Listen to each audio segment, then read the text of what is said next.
Welcome to Knowing Who You Are for our Sunday live stream. I hope everyone is having a great day today. With me, we have Esther. Well, thank you, Mr. Ershad. So, it's really nice to see people have already joined when we had started the live stream. And already I had received a message from Russell Hawk who said hello, and hello to Russell Hawk. So people who are joining now, it's Knowing Who You Are, the podcast. You listen to, you watch on YouTube. That's the channel as well, Knowing Who You Are. And every Monday we have new podcast where I have a chat with probably life coaches, specialists, and people who are highly productive and try to understand how they have become successful in their lives and what are their routines and what are their failures and things they have overcome in their life and their struggles. And that's what we talk about. But the live stream is more about you. So everyone who's watching it now, it's about your conversation with us and among ourselves.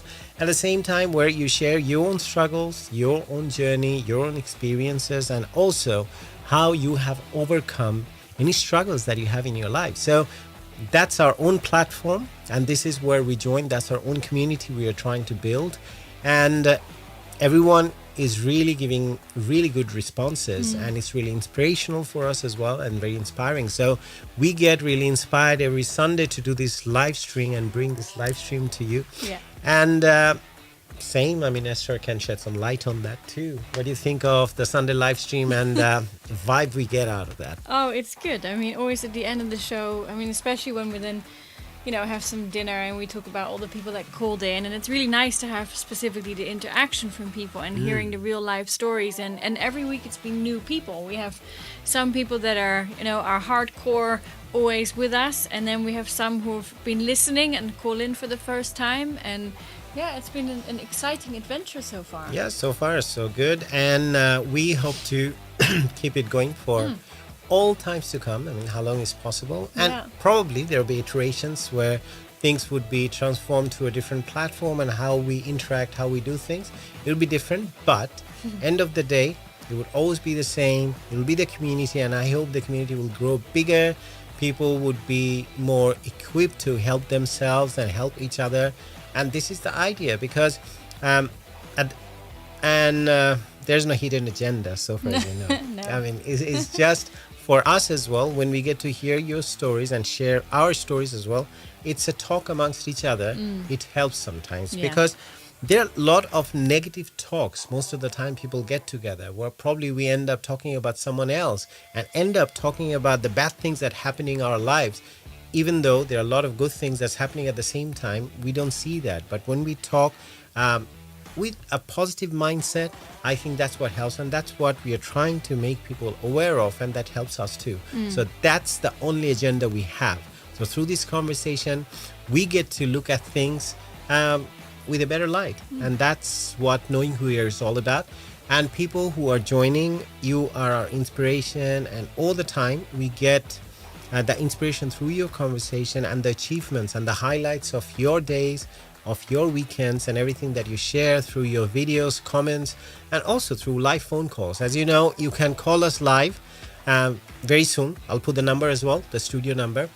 So anyone who's interested, you can give us a call straight away on the live show. You can be on the studio, and hundreds and thousands of people who later on log in and check and all the views we have, and they can listen to you.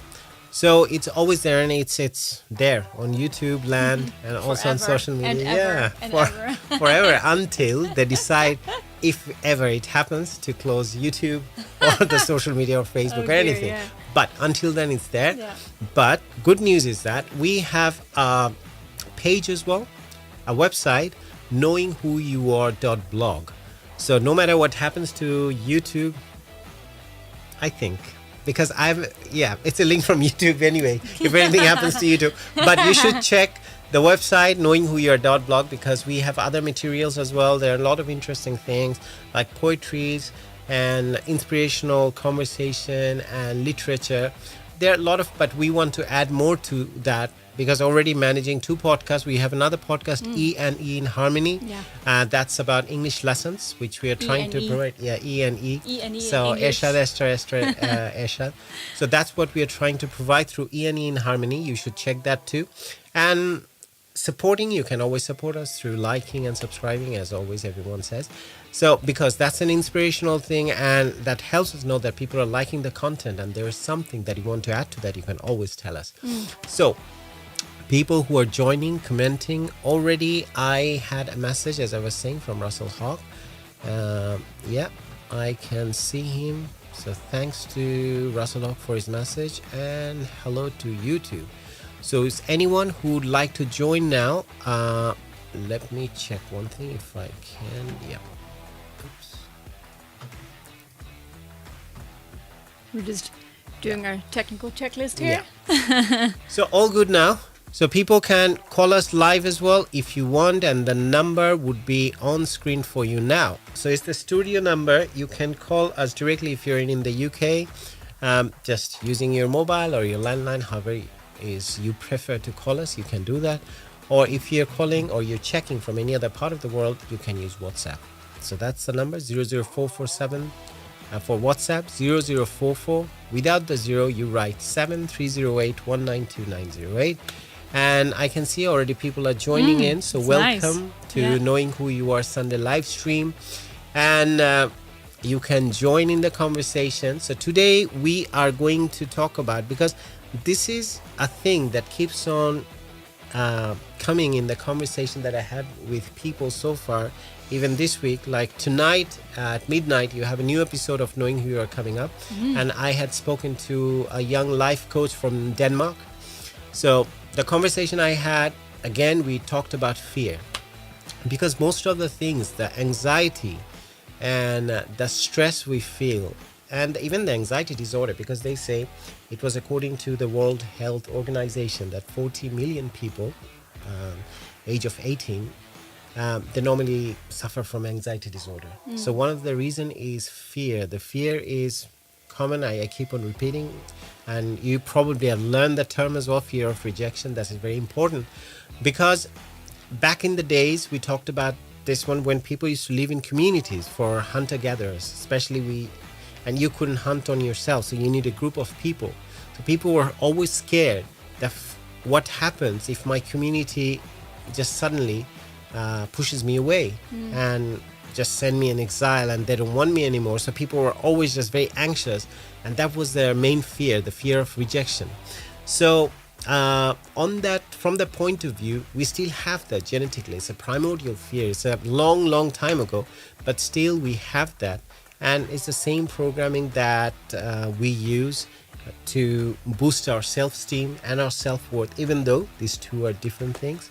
And self-esteem is more about what you have, your achievements, your successes, and what new items you have bought, or what new car you're driving, or what big house you have. That's more about your self-esteem. But the self-worth is something which comes with you the day you're born and as a human being. So that's the difference between these two. Your self-esteem can come and go, there will be ups and downs, but the self-worth, once you realize that you own it, it's part of your life, and just by being alive and being yourself, you have that. The moment you gain the freedom, and slowly you can overcome the fear, even though the fear cannot be removed, but it can be replaced with positive experiences. So say, for example, someone is scared of speaking on a stage, performing on a stage. And you might have the fear, like I perform on stage. I still have the fear sometimes, but I always replace it with a good performance. I try to do a good performance, and when I come out of that, and if I'm happy, the audience are happy, I'm happy, and this is a positive performance. So next time, if I feel that fear, it's a sign of respect as well towards your audience, that you respect your people, the listeners and the audience, that you're a little scared whether you'll be able to perform to the best of your ability and at the same time up to their expectation. So that's a good thing, but you can always replace your fear with positive experiences. Yeah, makes sense. So on that note, we have We have, oh wow, look at that. Marie, hi Marie, welcome. Good that you're listening with us today. Yeah. We saw the lovely video of your daughter in the arcade the other day. It was very nice. Yeah, and she's in Belgium. Yeah, very happy child. Wonderful little girl. Yeah, I think Marie should go and check on YouTube when after the live stream, not now. You should check that one. It's I had interviewed a life coach from Belgium. Yes, it's true. Yeah, so you should check that one out. Very And nice, you can relate to that. Yeah. A lot of things he said and his life. He's very interesting. He lives in a van, and that's where he does all his practice, and he made this purpose-built van so he can live there even during winter. So you should check that. Amazing, actually. It's one of your own from Belgium. So Mari's there, we have Rasalok, and there are a lot of other people are joining. Nice. So as you know, the number is there. Anyone who would like to give us a call, join in the conversation. So we are talking about fear. And I'm going to discuss my fear as well, the fear we find. Good to see you too, Mohammad Rizwanur Rahman. Rizwanur Rahman is from Dhaka. He's a very good artist. Great. So I've known him for a long time, and he was doing a master's at the uni. I had done my master's in law, but ever since I haven't seen him for a long time because he's in Bangladesh. But we are always in touch, and very good artist. So yeah, you showed me some of his paintings. Yeah. I remember that. so probably Great. it's a good opportunity for Yeah. Rizwanur Rahman to pick up his phone And call us. and call us, have a live discussion. How about that? And get to know what you're doing, what you're up to now, Yeah. what's the masterpiece you're creating at the moment. Yeah. So we can talk about that. So people who are joining now, we are talking about fear. So let's talk about what is our fear at the moment, what has been our fear, or if there had been a fear that you have overcome and now you have replaced it with some positive experience, that fear doesn't matter anymore and you're not scared of that particular thing anymore.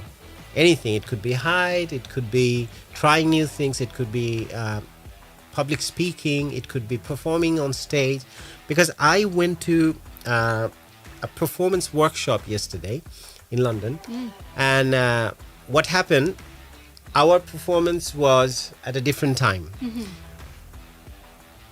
Oh, interesting thing, my whole place is shaking because someone Yeah. outside, because it's Sunday and they're probably driving with all the speakers speakers blaring. on and everything. Yeah, so that's literally shaking our whole place. If you hear additional music, that's the neighbors. or shaking. So yeah, what I was saying, on the performance workshop, before I saw there are a few people who are interested in talking about themselves or reciting poems or poetry or anything, but they were talking how scared they were being on stage. So that was the fear, and they're saying that they are feeling quite normal. They feel okay. Some people are saying they're still a little bit scared of the whole prospect of being on stage performing and putting your voice or projecting your voice through a mic. Many people, when they get to hear straight away, when some people I've seen that when they start singing, they say the first God. line or sing a first line. my God. When they hear it's coming back through the speakers, they're like, oh my Yeah. God, what just Yeah, happened? I did once. That actually, I have that fear. Yeah? And once I started singing for the first time, I thought, I'm gonna try it. And it was a show that was, like an open mic. And my first sentence through the microphone, booming it through the whole, to the place, it was too much. I was like, I can't do it. Can't do it. No, it's a scary prospect. I mean, every now and then I've been through it during my live TV days whenever I do a live show. Before that, we do some sound checks and rehearsals here and there. The first song when you open, because every week I had to sing new songs, so every song is newly prepared most of the time. So you're a bit conscious. So the moment I have to sing the first line, I'll be like, oh my God, I have to hear Run for the if it's hills. delivered properly. So Rizwanur Rahman is saying, check your inbox, some works are there. I'm going to exhibit on coming February. Cheers. Oh, he sent some messages. Oh, great. Okay, well, yeah. look at that. Lovely pictures. I see that. I can share them. Stunning. I have to go through some process to share that, but I'd love to do that probably in between the show if I find some time. Esther can keep us busy. I'll do the technical side of things and suddenly it would pop it up. Yeah, talking about fear. Hoping that I don't turn anything But off while we're at it. Rezvanu Rahman, you're always welcome to give us a call call us on the and live talk show. Talk about your show And talk about your show. Yeah. That'd be great. So you have an exhibition coming up on, it's in February. No dates yet, but yeah, people who are watching from Bangladesh as well, they would get to know. One of my friends, by the way, he's an architect from Buet, and he's quite established architect, interior designer, but he has done a very nice exhibition. You have seen his work. One of my friends in Dhaka as well. Okay.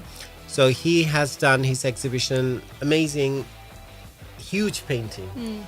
So yeah, I'm very proud of these people, these friends in my life, Nice. and which includes him too. Yeah, it's wonderful. So, and thanks for the support on Yes, top of that, thank you very Mohammed much. Rizwan Rahman. But so we'd like to support you at the same time. So you talk about your exhibition. That's the platform. People are joining in and they can hear you. Yeah. So let us know, at least if you're scared of talking about your fear, let us know, at least in the comment.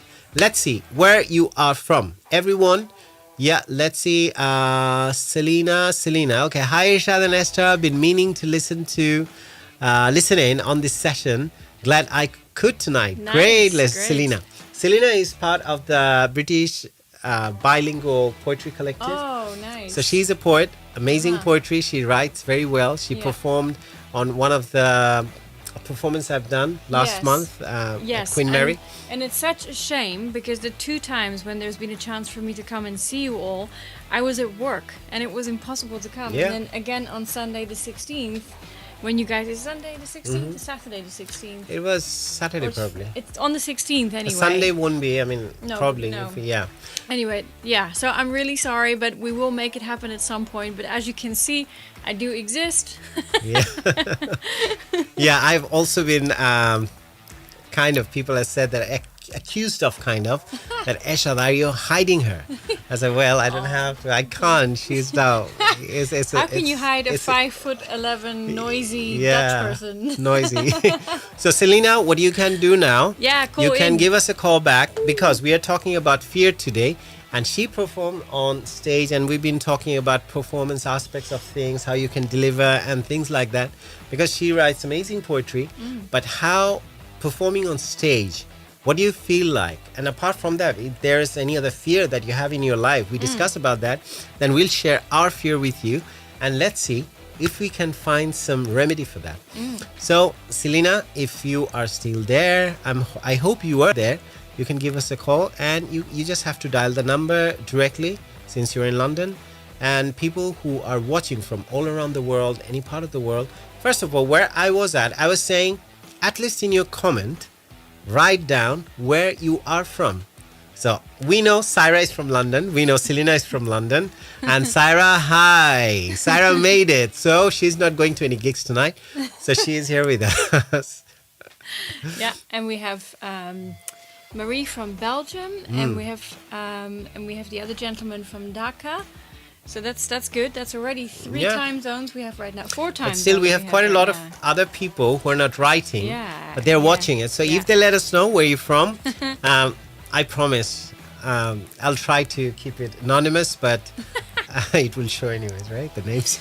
You know, I was going to say something. I used to have a fear of remembering things. Okay. It was, it would seem really minor, but I remember as a young kid, I was in school, and I had to. We all had a number in the class, and we all had to remember it, and then we had to say it. And the problem is, my number was 111, which I, at the time, being like 5 years old, I couldn't even count to 111. I didn't even know what it was.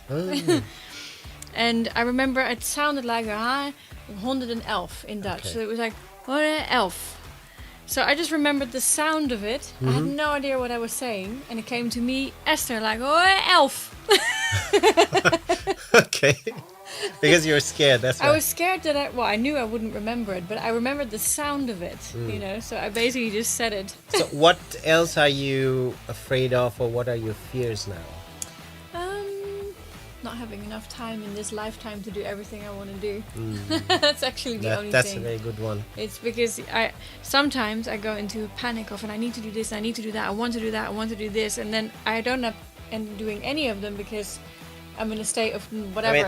I mean, I had that a while back. It's not like that anymore. It's a very so interesting much. point because I have that fear as well. But I think I have learned to cope because I've been working on these things, and I've learned to cope that you really can't do everything. No.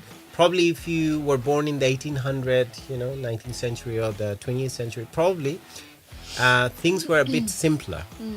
But now there's so many things to do, so much information going around. I mean, there are 16 hours of content on YouTube. You can just keep on watching all day. 16 hours gone.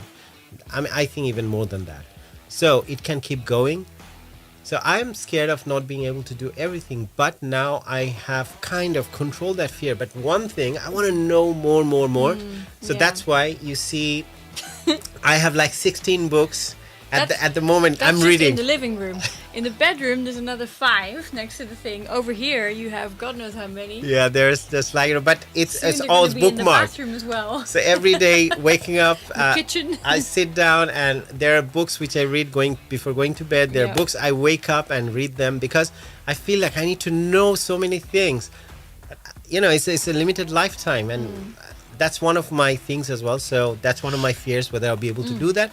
But however much I end up doing, I'm happy with that. Yeah. That's the main goal. Yeah. By the way, Mohammad Rizwanur Rahman, he made a very interesting comment. He said during the pandemic, people were very much afraid about their life. Life was so frustrated, and I captured all this movement through my works, or all those moments through his works. Hope you too also can arrange some programs. There, I'm from Dhaka. Yeah, he's from Dhaka. Yeah. Thank you. Yeah, nice. So he literally conformed with what we had wanted him to do, or everyone else to do, to write down where they're from. So he's from Dhaka. We already knew. That's really sweet. And it's true. I was very scared initially when the pandemic happened that I would die. I mentioned a few times during the live stream that I literally thought, okay, So sweet. if everyone else is dying, who am I? I'm not Superman, so I'll die. Man is mortal, right? But yeah, somehow I'm still alive. But He had even made plans of what should happen with his guitars and what should happen with everything in case something bad would happen. So bad. like Selena is saying, I'm here, fear of opening up now, in front of you all. Hey. Honestly speaking, I think a personal big fear right now is letting go. Let's talk about it. That's my favorite subject, by the way, letting go. It is his I always favorite talk about it. Yeah. Because let's talk about what are you afraid of letting go. Let's talk about that. Selena, give us a call. First fear would be gone. It's about opening up. I'll open up. She will open up. I mean, within the boundaries. So also we'll push you within the boundary. I mean, we won't, anything you're uncomfortable talking about, you don't have to. But the main thing is, the idea of letting go is a very important topic. And I think the moment you reach that point when you're not scared of letting go, it could be things in your life, ideas in your life, people in your life. A lot of things can happen because people end up staying in toxic relationship as well because of the fear of letting go. They're like, okay, I'm familiar with that person. Okay, we had some good moments, but you have to understand sometimes your bad moments, they outweigh the good moments. Yeah. Then you have to think about, if my bad moments are here, my good moments are there.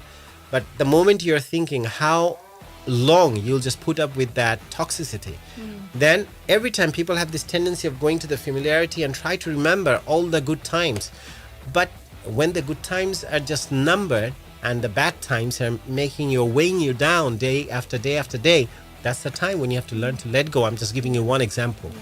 And I think there's a good example also from the time when, you've very much gotten into the viewpoint of letting go of material objects. Now, it doesn't mean that, you have to have nothing. I mean, look around what we have right here. This is not, this is our choosing to live this way. But, for example, when our bikes were stolen, then, I saw Sarah just mention, we'll talk to her in a sec. But when the bikes were stolen, you basically said to me, look, they're just bikes. We are in good health. We have a roof over our head. We have food on the table. We have a good life. We will get another bike. And I couldn't get into that frame of mind. It was just because we should share the story. What happened? Yeah, oh my God. We go to the gym swimming together. Yeah. So it happens for me probably 5 days a week, For me, you, a little bit less. yeah, a little bit less. But we do it together when we go together. So one day we spent really amazing time in the swimming pool, literally 2 hours probably. Then I stayed at the gym. But then when we came out, suddenly she looked around and she was like, "Where are our bikes?"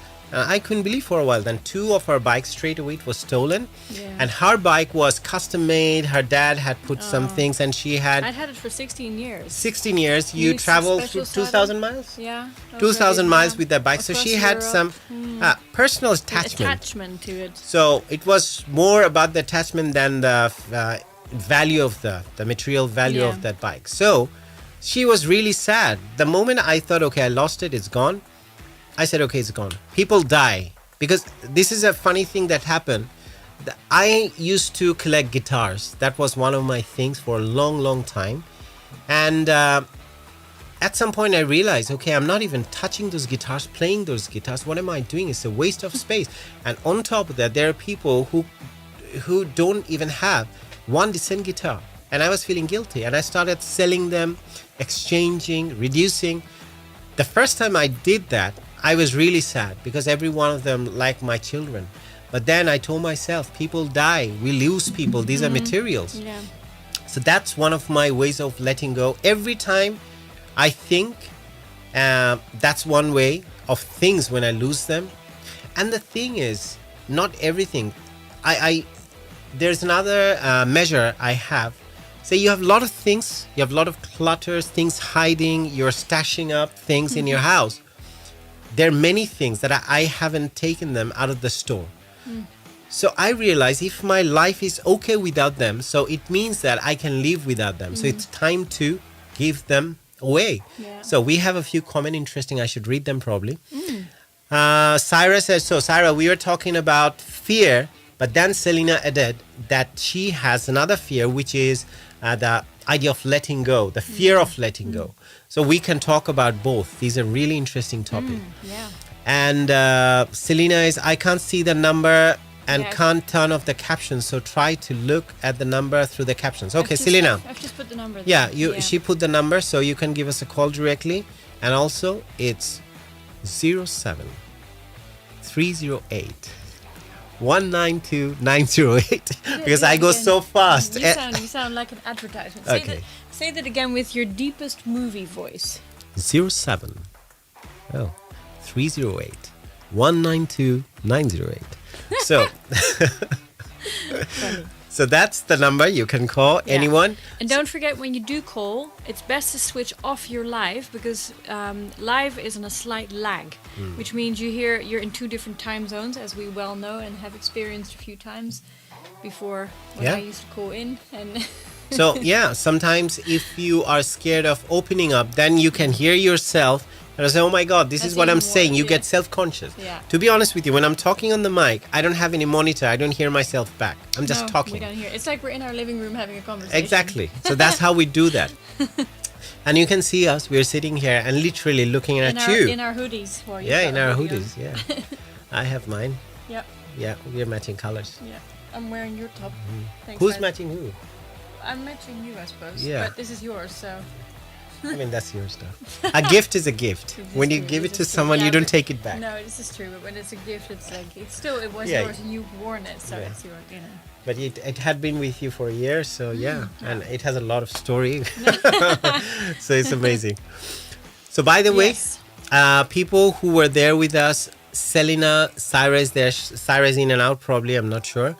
But yeah, people who are listening now, I would suggest you can give us a call back and talk about the fear that you have. And I think I see a lot of people who are joining in. I have one of the person I know from Australia, he's joining. So you can give us a call back and Yeah. talk about your worst fears. So in the meantime, we'll keep on talking about our fears. So my fear, I discussed about the idea of letting go, Yeah. how to let go. So my point when it comes to material things, I always tell myself, even I told you the day our bikes were stolen, that people die. How do we live when people, they're most important than anything else in your life, like a bike or a material or anything, my guitars. Yeah. But a human being is the most important thing. Yeah. I mean, so long that's a positive human being and you want that human being to be a part of your life, Yeah. that human being is a very important part. So if you lose someone, people die, you still live, you carry on with your life. But what happens when you lose a thing? Yeah. So it's nothing. I mean, you Yeah. can always replace a thing, but you can't replace a human being. No. So if you can leave after that, that's one way. But there's another thing. But what was interesting, what was upsetting about the bike wasn't so much the bike itself, because the bike actually wasn't in the most amazing condition. It was the fact that I had traveled on it through Europe over 2,000 miles, and the whole thing had been custom made with so much love by my dad. That was actually the upset. Funny thing is, let me share. The other day, I was doing something with my external hard drive. So I have a few hard drives there. So I was trying to transfer a few files here and there. Hard drive was playing up, and I tried to do some technical stuff with that. I deleted nearly 1 terabyte of things in there. There are a lot of important files, memories, and other projects and work, a lot of things. And I don't have any backup of those, which is very silly. But I was trying to clear up my computer, so they were the only backup. I didn't back them up to another external drive. So now I have a fresh new hard drive. I'm looking at the positive side of things, because that's totally empty. All those things are deleted. I don't have any backup. And you know what I said? Done. I'm still alive. No, you said, thank God Esther has backed up a lot of things too. Yeah.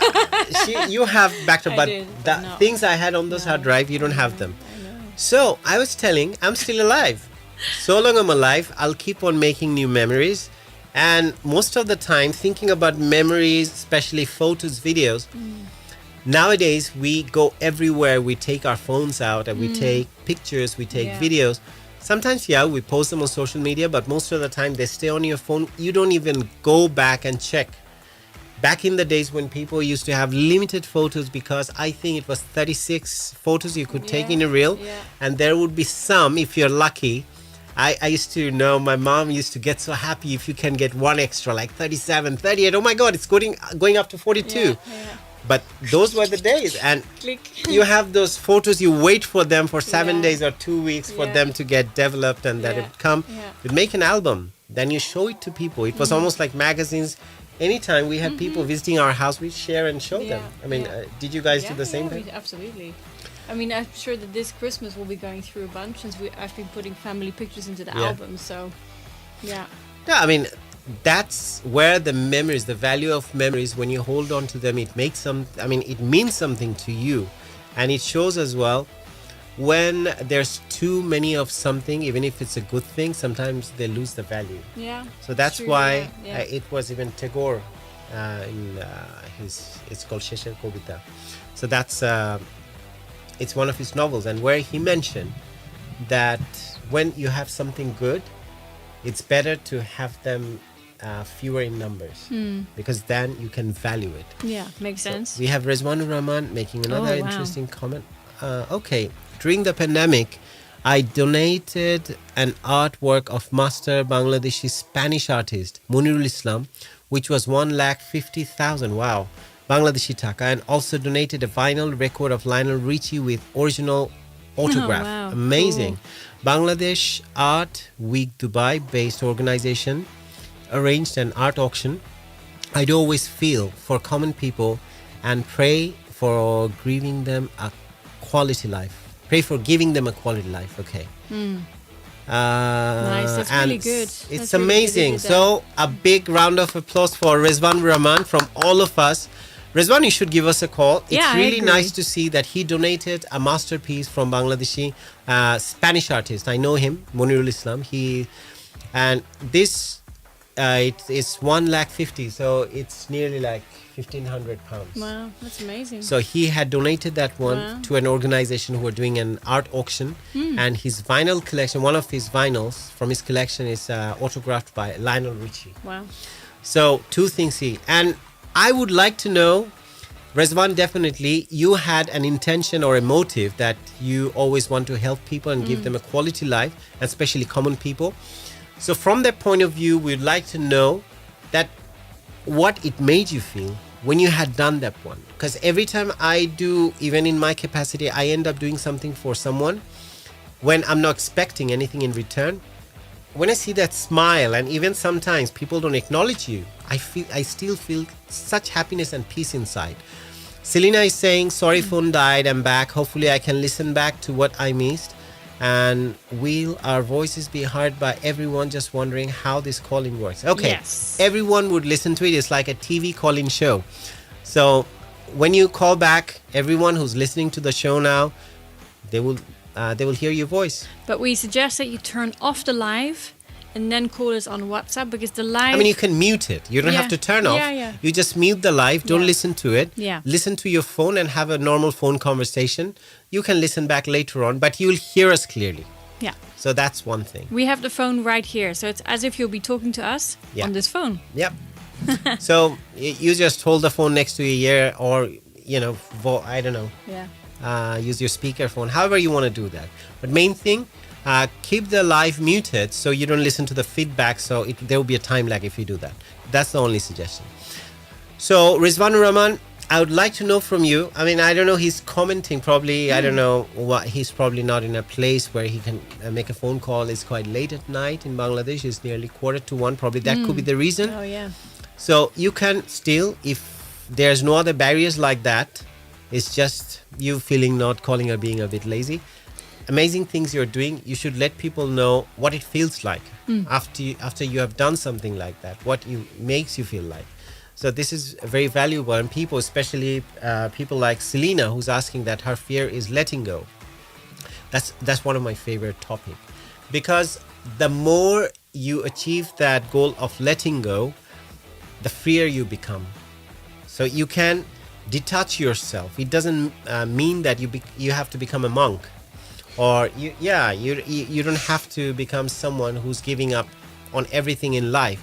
But it's about that nothing keeps you attached, that you feel free from inside and nothing is holding you back. That's the idea of letting go. So how are you going to do that? We can talk about it. And when we get to know about your fear and what it makes you feel like, I think that's the best platform, and that's how we can talk more about that. We can't see the air, but the air is everywhere. I think once I attempt to support anyone, I do it silently. That's true. So we already know about this because it will inspire people. That's very good to do it silently. But sometimes when you share it, someone else realizes, why don't I do it? Because I have so many things that I can give away. It would come to someone else's assistance, someone else's help, and just make someone else's life better. Why am I not doing it? So from your message, someone else might get inspired. So that's a very good thing that you shared with us. We thank you for that. And also, you don't see things. It definitely has an impact, silent impact in someone else's life. But if you let people know that what it makes you feel like, that amazing feeling. Okay, we have Selena on the line. Let's listen to Selena. Hello, Okay, Selena. Hi, we can hear you. Hi, Esther. I took a leap of faith and I'm calling in. I don't think I've ever called in a program in my life. Well, this is probably the safest and most secure and friendliest place to start with. Take your words for that, Selena. Yes. I used to. This is actually about. Well, it was a while ago, but the first show I ever called in to was his show, which was In Harmony with Ershad. Yeah. Yeah, I mean, I've come out of Facebook obviously because I'm doing everything on my phone. Yeah. So I just wanted to talk about letting go of something that is toxic, because you feel like you remember the good moments, as Ershad was mentioning. Yeah. And even though you're talking about people, Selena. Yeah, Okay. a person. Yeah. So even though you deserve much, much better, the good moments and the person is kind of like keeping you kind of in. And the worst thing is that you are the one who's talking about and conjuring those memories of good moments in your own mind, because you're trying to justify why you shouldn't let go. Because I know I'm manifesting. I manifest a lot. So any person might not be, the greatest, person for me or whatever, but I manifest them into being something that they're not. Right. Yeah. And it makes it okay somehow to keep it because going. you make them greater than they actually are, which Yeah. you look back after some years and be like, no, they weren't, they weren't really that great. That comes from a fear as well. This is the fear of change, and this is also the change which is uncertainty, because any change means that you're going to face some uncertainties, right? So that's one of the things. But as human, this is an instinct we have.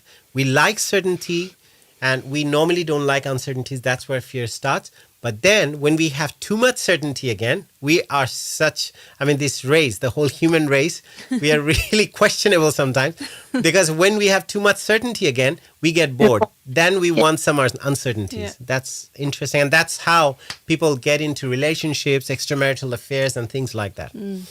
So your fear, you have personally been through that experience yourself? Yeah, I'm going through it right now. Okay. Oh boy. So what are you doing? And every now and then, anything helps that you're trying to do at the moment that helps you or distract your mind from that. That gives you some courage. Some courage. I mean, what distracts me is, the things I enjoy, which is everything like artsy. But it's kind of like being stuck in mud. You're really, really stuck, even though you know what to do, but you're afraid to do it for a prolonged time period. Because that person in question might be very nice. It's very up and down. So, have you ever, apart from what I said, that change is one thing, is that okay, sometimes we feel like, okay, I'm scared of being alone. So there's someone in my life at least now, and at least I want to talk to someone. I can pick up the phone, or probably we can meet up or see that person. I'm not talking per se about you, but in general. So that's one of the fears definitely people have. Okay, what's going to happen? Who's the next person, or what's the next person would be like? Probably they would be even more toxic than what I'm going to do. So there's another thing probably we don't realize at that point about our self-worth. How precious we are. What is my worth as a human being? I mean, as you said, that you definitely understand, or someone definitely understands in general, that they deserve better than that. But they still carry on. So it's about, I think that's a time when someone should have a conversation with themselves, thinking that, okay, what do I deserve? What are my qualities? And as a human being, what are the good things that I can offer? And what I'm depriving others of as well. I mean, because when you are not taking care of yourself, you're not being able to take care of the others around you. Like the amazing poetries you write, right? So I'm not, trust me, because I don't have all the facts, I'm talking in general. I'm not saying that's what's happening in Selena's life, but we're just saying. So you are such a good poet, and she has very good understanding of literature, and she studied creative writing or creative... no, I studied English and comparative literature. Comparative literature. So, Selena, I think so people can understand your writing. Why don't you recite something fresh or anything that you like from your own poetries, anything that you'd like to recite for us today? Then we can get back to the conversation again.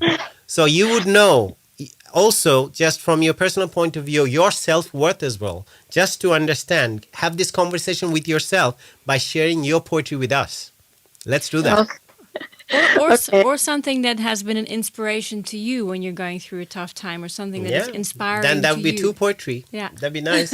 So, but the thing is, I really appreciate Selena's writing. She's very good. She's very good. Yeah. Okay, this I wrote a few years ago. It's called Insomnia.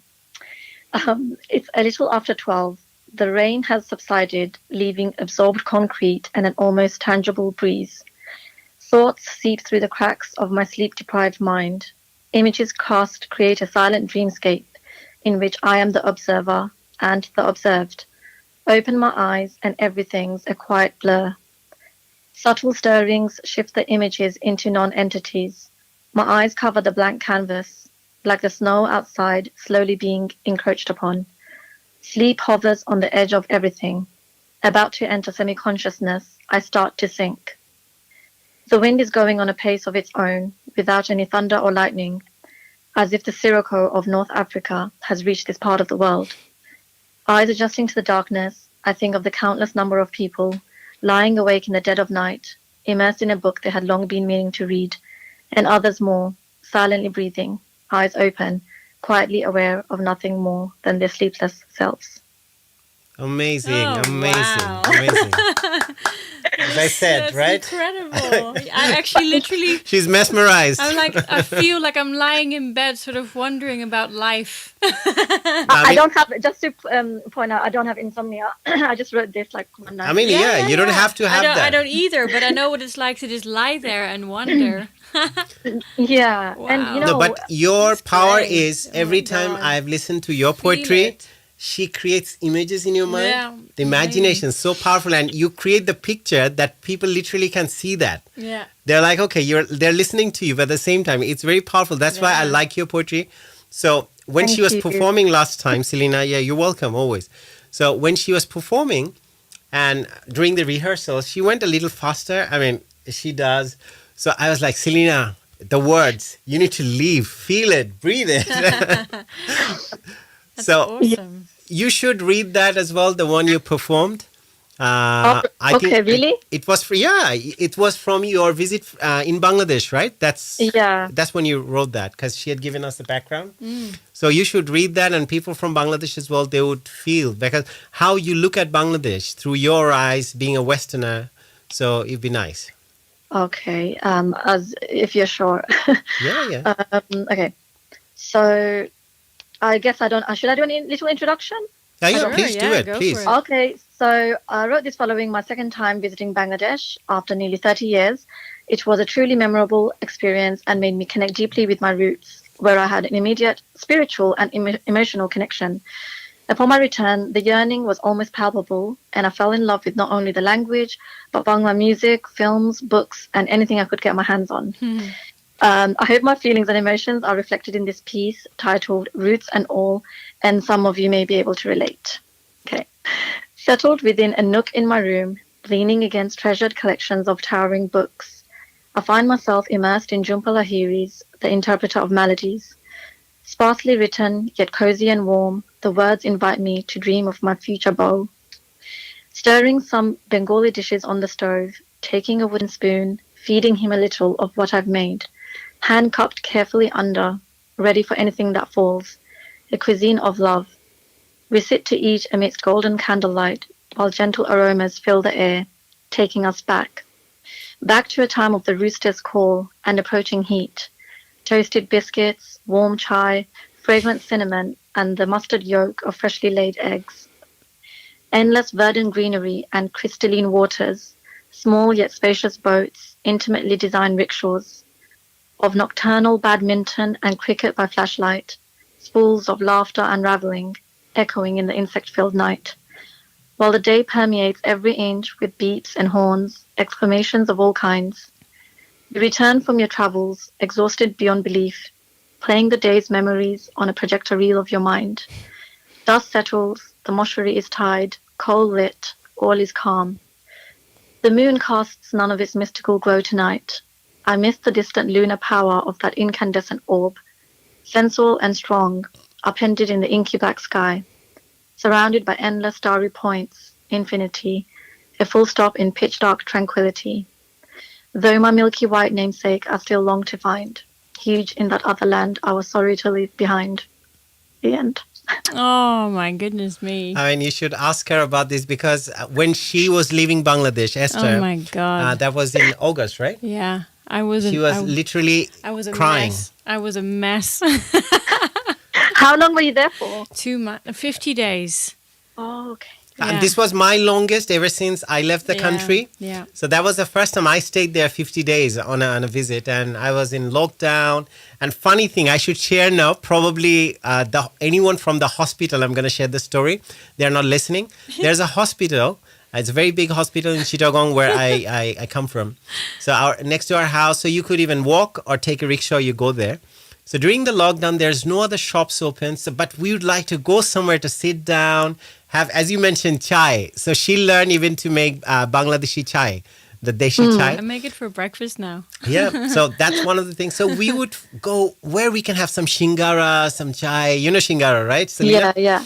So we just ended up pretending that we are here to collect reports in the hospital because they had a cafe and they would leave it open during the lockdown.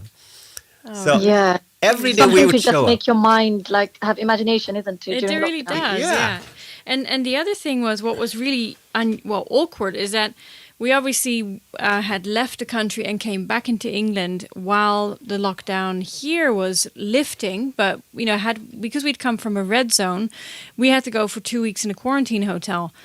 So normally when you arrive back home, you sort of settle back in and you get back on with your affairs, and we couldn't. So we were just in a room, which gave us a good solid 2 weeks to just reminisce about everything that had just happened, which was actually kind of nice because we were both really not ready to go back to that life again. That's when, in fact, this podcast started we as did well. the first live from the quarantine hotel. But now going back to Selena's experience, because we had to mention that how powerfully you literally paint a picture. Amazing. I was very, very sad when I came back. I can imagine. I'm born in London. London is my home and everything. But yeah, it felt like leaving, like, I don't know, a loved one. Obviously, I left some family there, but they're not my immediate family.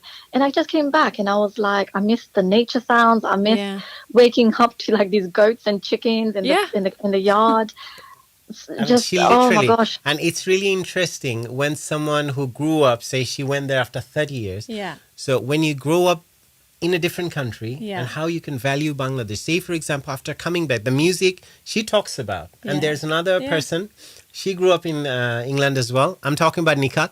Yeah. So they listen to music. Some of the music they share with me and they share like, okay, this is what I listen to. Yeah. I'm like, I've never listened to this myself, but they do find this music and they do listen to it. It's so inspiring. Yeah. And people... I think also, I'm blowing my own trumpet. I don't understand Bangla like fluently, and I still listen to it because I find it such a beautiful language. I agree. And because I speak a different dialect, but there are some words obviously that are similar, and it just connects. Like when the plane landed, I just felt it in my soul. Yeah, all these people look like me. Yeah, even though they knew I'm not Bangladeshi. They knew I'm not from there. Yeah. So there's an identity crisis. You're not really British or English. You're not really Bangladeshi. And I think I'll probably have that forever. But this is where, my parents are from, my grandparents, ancestors. So there is that immediate connection. Yeah. And, England or the UK is not perfect either. There's so many things wrong in every country. But with Bangladesh, nothing can kind of compete with the relatives and how they welcome you, and the nature and the stars in the sky. Like a very simple New Year's Eve I spent with my mom, just chatting and staring at the stars. Yeah, we used to do that in at the night. yard. We would do that at night, at the end of the night, when it was time for the prayers, and we would be on the balcony, and we would be there as a sort of, it became our own little ritual. And funnily enough, you're saying how you felt like you stood out and weren't really part of it. Try thinking about me. I'm 5'11", I'm white, and I'm blonde. Yet I had a connection closer to that country than I had to my own country originally. And the grief I felt when I left, I can't describe it. No, this is incredible actually, because I haven't heard of a person who's, so far removed. But it was bizarre. Yeah, no, and I started... when she landed the first time, when we were going to our house and we were in a taxi at the time. So literally she was looking around. She was very silent. And I was like, how are you feeling? Are you okay? And she was silent because she couldn't take in she was looking around because everything is under construction. Nothing is finished. And the driving, oh my God, it was so crazy. I was holding onto his arm. I actually thought we were going to die in a taxi car crash. And also the hospitality in Bangladesh. That was amazing. That was the amazing thing. That was amazing. But that was something that scared her initially. She would go to a shop, people would be around her asking if she needs help. And she would be feeling like, oh my God, there's invasion of privacy. Yeah. Invasion of privacy. Oh my God. Like, I remember going to the hospital. I got ill like 5 times, and I had to say like my problem in a room full of strangers with a doctor, which was weird. Yeah. There's no confidentiality. No. And no, there isn't. No. Or maybe this is just a Sylhet hospital. I don't know, but no. We went to a dentist in Chittagong, and there was 2 people at the same time having their teeth being done with 5 people watching. It was the same. Yeah, that is so strange. And it's like, I didn't understand this. And then I went to, you have to go to the young doctor first, and then you have to go to the older one. Yes. So then I saw the older doctor, and I was kind of, there was stuff to be said, and some other people came in saying, God. Doctor, please give like prescription. And I was like, okay. Shall I carry on, or would I have a time out? Yeah, exactly. there was no confidentiality. But then I spoke to someone else, actually, the toxic person, and he said that in Dhaka it's different. It's the hospitals are not like this. No, I don't have that experience, to be honest. Every time I had gone to see a doctor, then the door was closed. It's just me and the doctor, or my parents and the doctor. I mean, however we were there. So yeah, I haven't experienced that. But the dentist, that was an experience which Esther said. Funny. That was like, next to me when someone was doing my teeth, there are two other people who were big. So he was just going from person to person. He that was was doing funny. two at the same time. Yeah. That's quite scary. I don't know how good Bangladesh dentistry is, but I don't think talking about multitasking, right? Yeah, I So mean, he did a pretty good job. Yeah, and there was, parents sitting on the side, and I mean, there was at least 9 of us in the room at some point, and I was. So Selena, let's get back to the topic again. Yes. So your writing, is it? I wanted to say something. Sorry, just to cut in. I wanted to say please. something about my writing and literature and everything. So this person, obviously, we now know he's Bangladeshi. He does not appreciate we are very fundamentally two different people, but obviously we have some good memories. Yeah. He never once came to support me in my readings. Not just the BBPC, but just generally. Anyway, I don't know if he's afraid of literature. He always says these things are very, very painful for me, like literature is dead. And, there's nothing wrong with hard sciences, but literature is very, very important to me. I mean, I'm sitting in a room now with like 1,000 books surrounding me.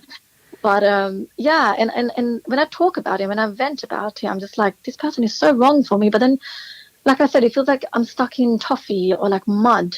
I can't unstick myself. Yeah. Because like Ershad was saying, you're scared of like who is the next person going to be. And but it's the time, so Selena, I have learned from my own experiences. This is the time when you take some time out just with yourself. Don't think about the next person at all. Just with yourself and think about what I want and what exactly happened. You learn something out of that. There's definitely some positive lesson to take out from. And also there is a mistaken belief that when you have a partner, you have to both of you have to like everything. Like you have to be on the same page. You have to like the same thing. So you have No. I understand. No, I mean, definitely. You're not saying that, I know. But where I was getting at, definitely some differences are needed, but at least it has to be on the same wavelength. Say, for example, the kind of books or the poetries I like, she probably she wouldn't like the same kind of book, Esther I'm talking about, but she likes books. So we have our times when we visit, bookshop is our go-to place. Yeah. We go together, we enjoy that adventure. We try to go around London to different bookshops together. So what we do, but we don't stand by the same shelf. She would go to our arts books, and I would go poetry, design, self-improvement and things like that, science. This is my place. And I would just stand there and read books there. She would be, then we catch up somewhere. And sometimes there had been times like in Waterstones, if you go to Paddington, Oxford Street, that's the flagship. So Piccadilly, Piccadilly. So it was like few floors. Yeah. So she would be, okay, I'm going to the second. I'm going to the fourth or things like that. So, but then we meet up. But it doesn't have to be that you have to like the same thing. But there's a bigger problem when you have bigger differences, like it's totally diametrically opposed. Say, for example, nothing against people who like gaming, but say I'm playing games all day, but she hates that, say, for example. But then it'll be a problem. Yeah. Definitely. And what we also found is that when, obviously he's a musician, so he does a lot of practice every single day. But, I'm not an actual practicing musician, so I don't really need to do that.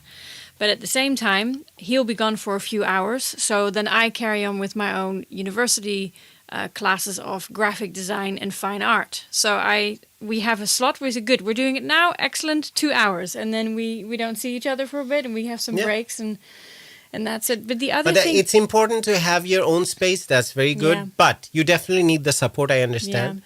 Say, for example, as we are talking about, I had a few performances recently, but the timing was as such Esther couldn't join me. I would have been there if I it missed wasn't it. there. Yeah. But since I said that I had spent the time with myself to become that strong, that I can still deliver. Yeah. I can still be myself. I can still enjoy the time, but I know that she's there in spirit. Yeah. Because we had that support system. Yeah. Because I know when I finished, I come home, I can share with her. Yeah. I can tell her, and we would have laugh, chat about the whole situation, experience. And when the time comes, whenever she can join, she will. Yeah. But main See, thing, this is the problem. This is one of the integral issues is I feel I'm not listened to. You know how you're saying like interests they don't have to be the same, of course. It doesn't overlap, or you listen to the other person listens to you, you chat about your day. Yeah. But every time I speak, I feel like he's either not listening or I'm a ghost or something. Yeah. So obviously that's, you are answering some of your own questions. You know that. So I'm not saying, because this is for you to see. It's like a mirror. So when you are saying those things, you probably definitely think in your head, but now it's out loud. You can listen to the yourself. public. No, I mean, to the Yes. public. It doesn't matter at all. You know what? End of the day, when you go through these things, there's no one in the world who can help you but yourself. So I have seen sometimes, it helps talking to people, but the best thing is that why we have this platform. Say when you're sharing now, what's happening, you're listening to yourself. You can probably listen to the show 100 times later on to your phone call, and you will hear yourself. What am I saying? So this is what I am going through. No one is telling you to do what to do. No one's giving you the advice or the therapy, but you have to listen to yourself.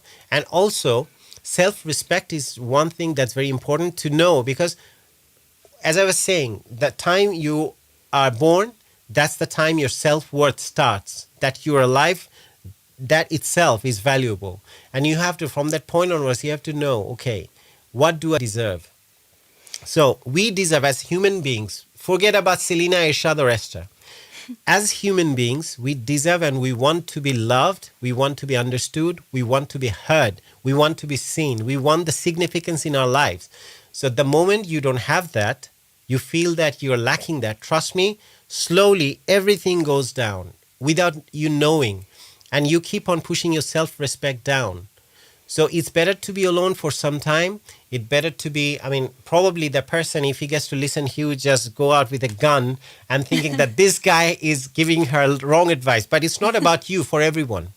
Because I've been through my own experiences in life when I really, and she had been through. Yeah. So when we realized that we have to respect ourselves, because this one life I'm getting just for once, I'm not coming back. So if I am with the wrong person and my soul or my mind or my spirit needs the nourishment and I'm not getting it, then what's the point of being with the person, rather than when you are better off spending time with yourself, reading your books, writing your poetry, going out to doing whatever you like to do. And I have done that. Have you done this? Do you do these things on your own sometimes? Me? Yeah. Oh, I do this all the time. I'm an arts critic, so I always go to events. Sometimes, I have a +1, but people can't make it for whatever reason. I have spent a lot of time by myself, and this is why probably my best friend thinks that I really want like this companionship, that I'm not willing to let go of something that is actually not right for me. It's not. End of the day, first of all, you have to remember, we are our best friends, first of all. Definitely, she's my best friend too. Best friend number 2 as well. But the thing is that in every occasion, there are times when you are left totally, even myself, even Esther probably herself, than when she's just with herself. I'm not there. But there are times when she's not there. I'm just with myself. When I am having my confusions, I'm having even probably about her sometimes for what us as well. We are human beings. We should have that. So then we talk to ourselves. Then there's a time when we talk to each other. Yeah. Find out, okay, I'm feeling like this. And she's saying, I'm feeling like this. So we shouldn't do this. This is what is happening. Or I shouldn't do this. I'm sorry for that. Conversation comes later on. But first, we have this conversation with ourselves, because we are our best friends. Because the day you were born, you were totally with yourself, and you were the first person to support yourself. So if you're doing these things all by yourself, and even if you don't have any other best friend at the moment, always the happiness you should be seeking from within, not through external sources. But definitely it helps. I understand. We all need the companionship. We need the need for connection. That's another human instinct. But first of all, connect with yourself. And Esther was about to tell you something probably. You wanted to... Yeah, no, I was going to give some things that you actually told me in the very beginning, because the thing is, I don't think there's such thing as, if you have a partnership with someone, that can be a husband or a wife or even just friends, and if you feel you're just not happy with how it's going, then it is very, very likely that other person feels the same way. Like, how could it possibly be that, you're not happy with this and you're having to change? And I think the core thing that we really agreed on in the beginning, me and Ershad, is that we are never going to change for each other if it is to be something like, it would not be right if we have to go against our own integrity or against what we feel is right. We just have to be able to be ourselves. And if we can't be ourselves, then this relationship was just not meant to be. Unfortunately, we've had to make no changes to ourselves at all. But it's not nice to have to change for someone, and possibly the person you're referring to is also just as miserable, as he can't change you and you're not about to change. And also he can't change himself. No, and or maybe he can, maybe he doesn't want to. But the point is, why change yourself for another person if it's for the sake of the relationship? If you could just be friends and at least share the things that you did like, because obviously there was a reason why he was your friend in the first place. Keep those things, but don't have to then have the change, if that makes any sense. Yeah, I am expected to change, because I don't want to. I don't want to exactly. change. Like, and I actually had a really good friend of mine. We were in a relationship. This is years ago, and it was not working. And I was feeling I'm having to be something else, and he was feeling the same. And one day we just sat down and we said, this just doesn't work. And we realized that we were really good friends. Then we, were together, and starting the relationship was the stupidest thing we could have ever done. And we just went back to being good friends. And he didn't have to keep up with me, and I didn't have to slow down with him. And we were both and still now, 20 years later. It has to work. Okay, it has to come from both sides. It has to come from both sides. It can't we both, that's the thing. We both are like stuck. Stuck, and no one is taking the leap of faith and completely saying goodbye. Yeah. But so have you shared? It's falling back into old patterns. Yeah. Have you shared with him that this is what you're feeling like? Did you have any communication both ways, like from him or yours? Yeah, there are certain things that he's expecting me to change, and one of them is like very, very important to me, like my events, things, and I'm like, no, because I love events. It's not my life, but I love it. No, Celine, I'm asking that, did you communicate that it's not working out anymore, and you are thinking that probably it's not working out? Did you share? Yeah, we did communicate. I think I was the first one. Yeah. But we've just been probably too sad. You see someone and then, or you hang out after you break up, which is probably not the best thing to do. And then you you still kind of like them, or you're reminiscing, even though, like Ershad was saying earlier, you have to counteract the good stuff with the bad stuff, and it is mostly bad stuff. Yeah. Sadly. Well, in the end of the day, because that's the justification. It's a pattern. Everyone does the same thing. So they keep on saying, okay, shall I do that? No, we had those. You just try to find out, dig down in the memory lane, and you go somewhere. I said, okay, remember back in 2007, this happened, and we were this. And you just keep on trying to, you just try to hold on to anything that you can remember, because you are scared.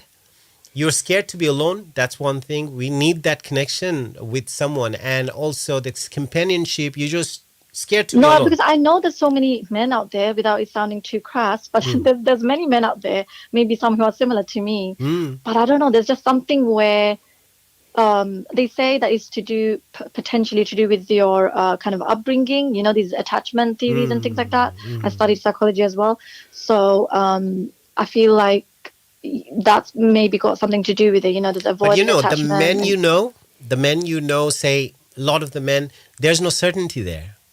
The certainty you have with this person, because you've been together for a long time, you know each other well. So that's certainty is an issue that makes us totally. It's a scary thing too, when you feel that it's uncertain. Okay, the person looks good, the other person has many things in common, but what if There's Yeah. always a what if. Even subconsciously it comes. And every time we try to do something, there's always a what if that stops us. Yeah. Say, for example, when someone is trying to call us on the show, on the smallest scale I'm talking about, they're like, Yeah. what if people laugh at me and I don't add anything of any value to this conversation? You know, there's all these things. And say, for example, first of all, round of applause for being so fearless For calling in. and sharing, because to put yourself out there and also exposing the things that people are normally so self-aware, it's very they good. feel that, oh my Very God, what brave. other people will think about me. Yeah. But this is a very fearless thing. You have done an amazing job, and just use that courage to listen to yourself, listen to what you had said, shared with us. You had said one very important thing. What was that? When I was like, you are answering your own question. When you said that you feel like there's no one who listens to you, and you don't have that listening ears, and no one is there to value the things that you do. You don't I mean, have. no, apart from my like family and friends. Yeah. But the person, your companion, husband, boyfriend, whatever. Yeah. Yeah. They're supposed to be the one who, you know, you're One of the very most close to. important And people, isn't it? Because Yeah. they are the nearest one. Your family, your friends, your brothers, your sisters, they see you in a light, but your companion, your partner, or your husband, or your boyfriend, they see you in a completely different light on top of what they know about you. They know, something more, They know a lot more, yeah. lot more. So they're Yeah. definitely the closest. But I think at the root of everything, obviously, you have a viewpoint, and so does this other person. And I mean, from the only thing I can say is from our own personal experience is that at the root of a problem is often also something not communicated.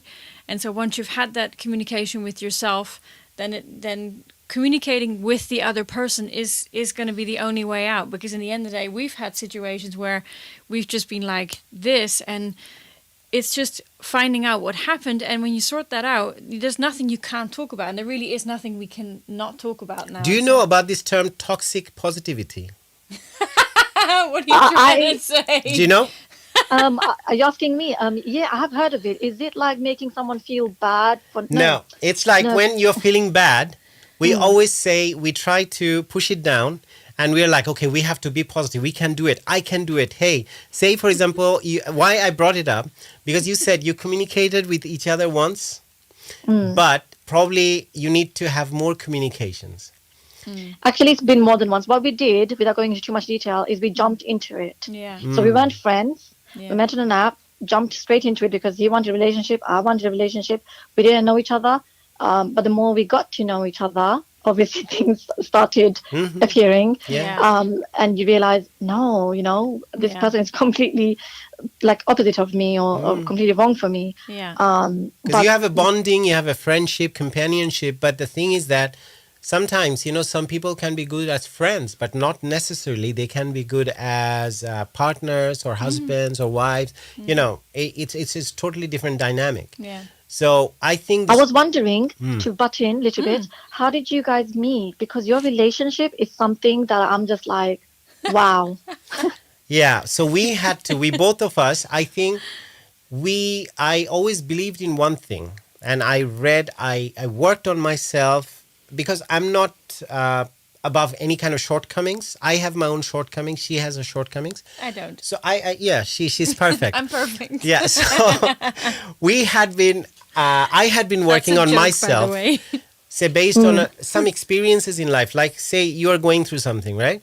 During that time, initially we blame the other person more, to be honest. That's how it happens.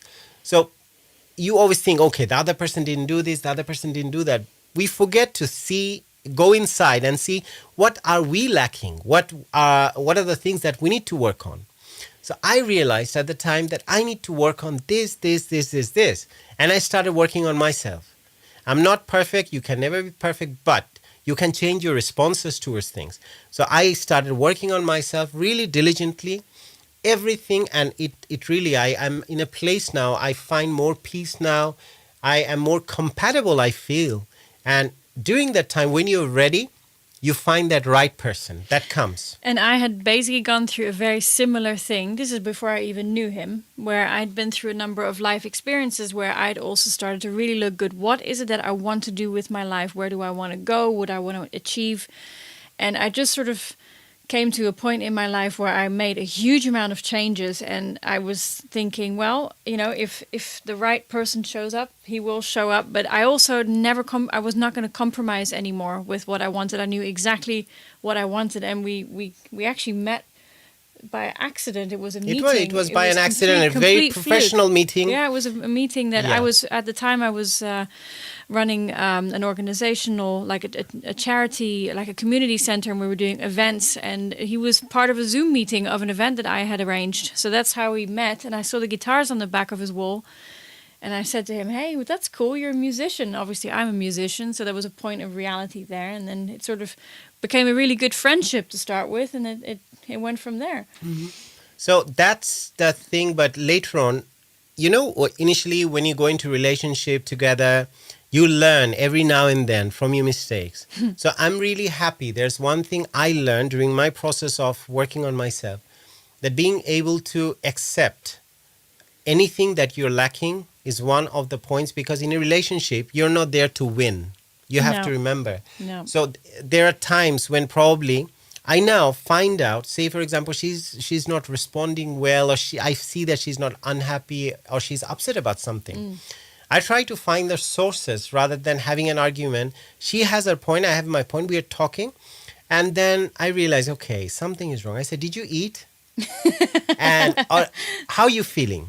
Because probably and I realize most of the time it happens down to that she's starving, she didn't eat.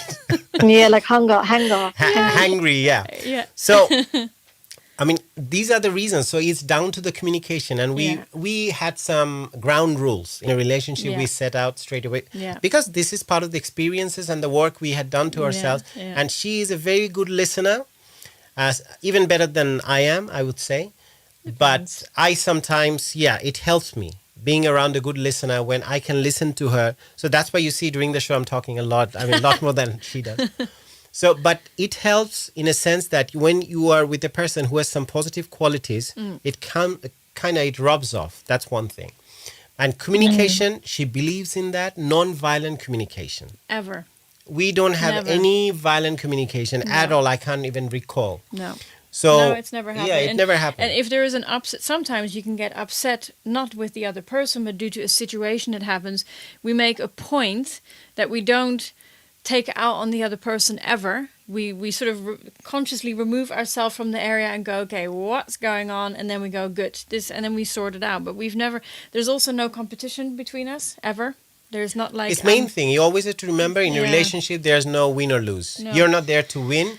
You're there to be kinder. Enhance the other This person. is a very very adult plus very mature. I mean, nice way of obviously looking. Not everybody is like this, unfortunately, but it's a very self-aware. I think you both are very self-aware. Yeah, for sure. Because some people think, I have met these kinds of people. They think it's okay because let's say they're not hitting you or they're not swearing at you. Yeah. But they are swearing. They're still swearing. Yeah. Using bad language. And it's still very. Like a violent way of communicating. True. It's still very upsetting. Yeah. And it's not okay. Because many people say, I hear that in a relationship, it's better to have some fights, it's better to have some arguments. Oh yeah, that it keeps it spicy or whatever. I don't approve of that. I shouldn't say the word on air, but it doesn't make any sense. Like, how does it make sense? He actually asked me at some point, what is your viewpoint on having an argument? Do you think it's good every now and then to just have it out? And I said, no, because if you can't rationally resolve a conversation, do you think you can think rational when you're angry? I mean, who is rational when they're angry? There's no greater liar than those from an angry man. So there's no point in just yelling at it, other than if you want to let out some steam, then go and listen to hard rock music or something. This is one of the reasons why people shouldn't, the hookup culture is that during the weekends you go out in a drunk pub. I mean, everyone is drunk. Yeah. You should meet people when people are sane and sober. Sober, yeah. Right? I think also it's okay. It is normal to argue, but not what's been happening in my life, which is bickering every single day, because I think it's turned into a I mean, it's toxic and it's turned into a like winning, like, someone has to win. Yeah. Someone has to have the last say.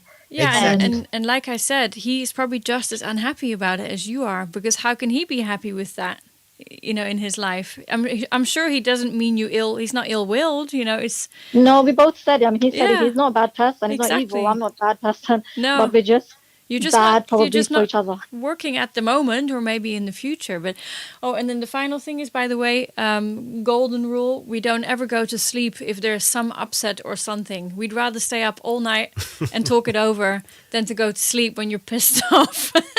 Yeah, they say never to go to sleep angry, isn't it? Yeah, it's not good. It gives you nightmare. It gives me nightmares anyway. Yeah, she has some very good qualities in terms, as I was saying, listening wise, and being a non-violent person, very understanding, helpful, and also. So you know what you both are doing right now?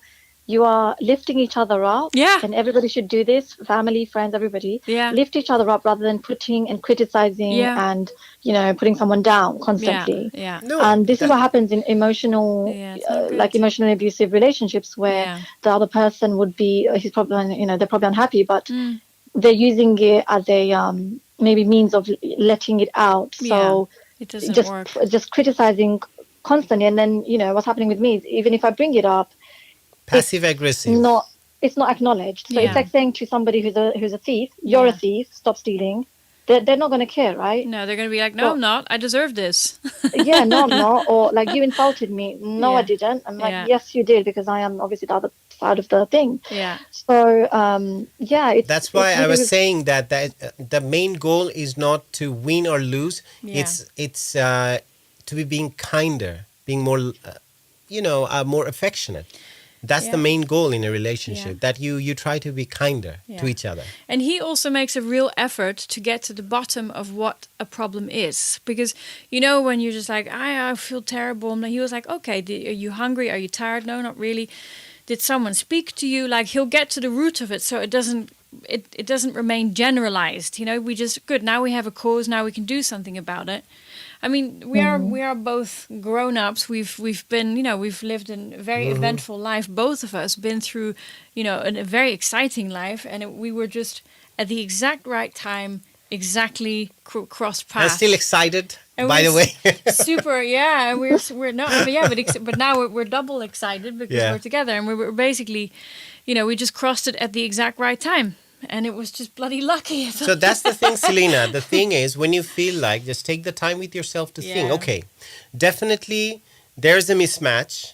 But also, what are the things that you feel like you need to work on as well? Say, for example, self-respect and be aware of the self-worth and giving the time. That's the thing. Everyone keeps on telling me this, but I do love myself. Of course, I like myself very much. Yeah. But when I'm in these kinds of situations, it doesn't, I think to an outside person, it looks like, oh no, that person is, Selena is tolerating so much, whereas 99.9% of people wouldn't. I'm sorry to say, in that case, probably you love yourself, but probably you're not loving yourself enough.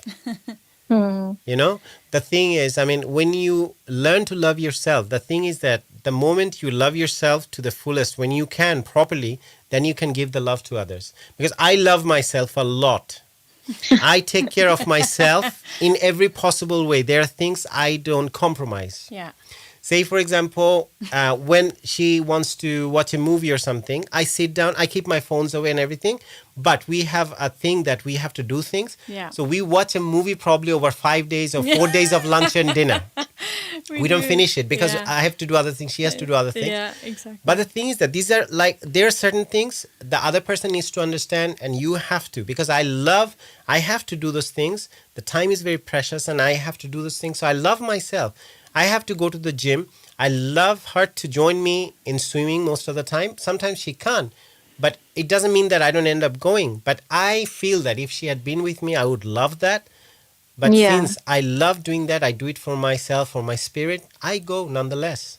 And she respects that. Yeah. She this says, is the thing. I think I've been compromising in the sense that this person works a lot. Yeah. So they said for me not to take them to events during the weekdays. So I said, okay. It was a little bit difficult, but I was like, okay. So, I've done that, but there's always something. And I think one of the main things that I didn't anticipate actually was a language problem, because I didn't realize at the beginning. Like what? Like, because he's Bangladeshi, he came over here when he was 19. Okay. So I thought, because the first few dates was fine, but I didn't realize that he can speak, good English, or he can speak English well, but it's not on the same level as me. So add on top of that communication, like because it's almost your first language. I think it's your first language, isn't it? Oh, English, yeah, definitely. Yeah, for him it's the Definitely. second. Yeah. And then I just think, like, there are people, I've met so many people who came over from Bangladesh, and I can speak to them for hours and hours. There's no problem. But probably right now it's the personality, language, communication, True. and not understanding what I'm saying maybe sometimes. So it just sounds like jibba jabba. Like if someone was speaking to me in Bangla, I'd be like, hang on a minute, like, what are you saying exactly? Yeah. So But to be honest with you, there's yeah. a category of negative people which is called complainer. So say, for example, whatever you're telling them, say you tell them, oh, you're looking great, Selena, today. You're looking great today, Selena. So they'll be like, so what do you mean? I didn't look good yesterday? Because they always keep on finding problems. Yeah. So even if you're speaking Bangla, it doesn't matter. Even if you're speaking the same language, even in the same level of English, it's down to how the person interprets. I mean, it's the characteristic, to be honest. Because I've seen people from different language totally, like proper American and someone who's from probably Malaysia or Indonesia, but they're so happy. I mean, it's down to two human beings, two people, even they communicate. I mean, what do you think of people who can't speak, but they still have someone, a partner, who can speak? So a person can hear properly, can speak properly, but they still... Of course. Actually, I have a deaf sister. Yeah. So, yeah, I think fundamentally what's happening here is what the other person thinks is that it's a mentality. So he looks at things very differently to me, and probably more in a experiment, I'm more theoretical. He's more practical. Right. Yeah, so, more experiential. So how he experienced things and how he interpreted them, that's how he knows. Yeah. So say, for example, if he feels like, okay, in a relationship, many people, especially from the Asian background, not to give any idea, there are different people as well. Yeah. But when you grow up, it's like, okay, there's a dominion in terms of what the position of the role of a man in a household is, or role of a woman in a household, how you should talk, what you should do, what you shouldn't do, how you're not supposed to dress. Because I had a conversation yesterday that was funny. I'm not going to mention the person's name, but it came from a woman, and she was born here, right? And she grew up here. But still, she was talking about someone who dressed in a certain way she couldn't approve of. And I understand, definitely, if there's always a dress code, it's like implied, even if it's not expressed. So if you're not said that, okay, this is how you're supposed to dress, and that's fine, then you know you have a dress code. But when you don't have a dress code, someone didn't tell you, then you take it from your experience that, okay, what kind of people I'm going to meet, what kind of circle I'm going in, so how I should be dressing up. So probably that person didn't think like that. And also, if that's part of our identity, the person we are talking about, the person in question, even though that wasn't probably not decent in that scenario, so we have to understand why would we ask that person to change herself if she's not ready to do so? If that's what is part of her identity. Say, for example, for Esther, I never ask her, say, if you're going to a Bengali festival or Bengali occasion or even like Asian festival or events or any moment or celebratory event. So she would come and ask me, shall I wear this? Shall I wear a sari? Shall I wear this? I said, it's totally up to you. Because if she's not comfortable and I ask her to do that, she will end up being unhappy. And that's the worst moment for me. So what's the point of me taking her wearing a sari when she's not happy? Then I totally lose the plot. Because just she's not something, it's not a trophy that I can, carry with me wearing a sari. That, okay, I'm an Asian guy and my wife wears sari. But if she's not comfortable, but thankfully enough, she loves those clothing.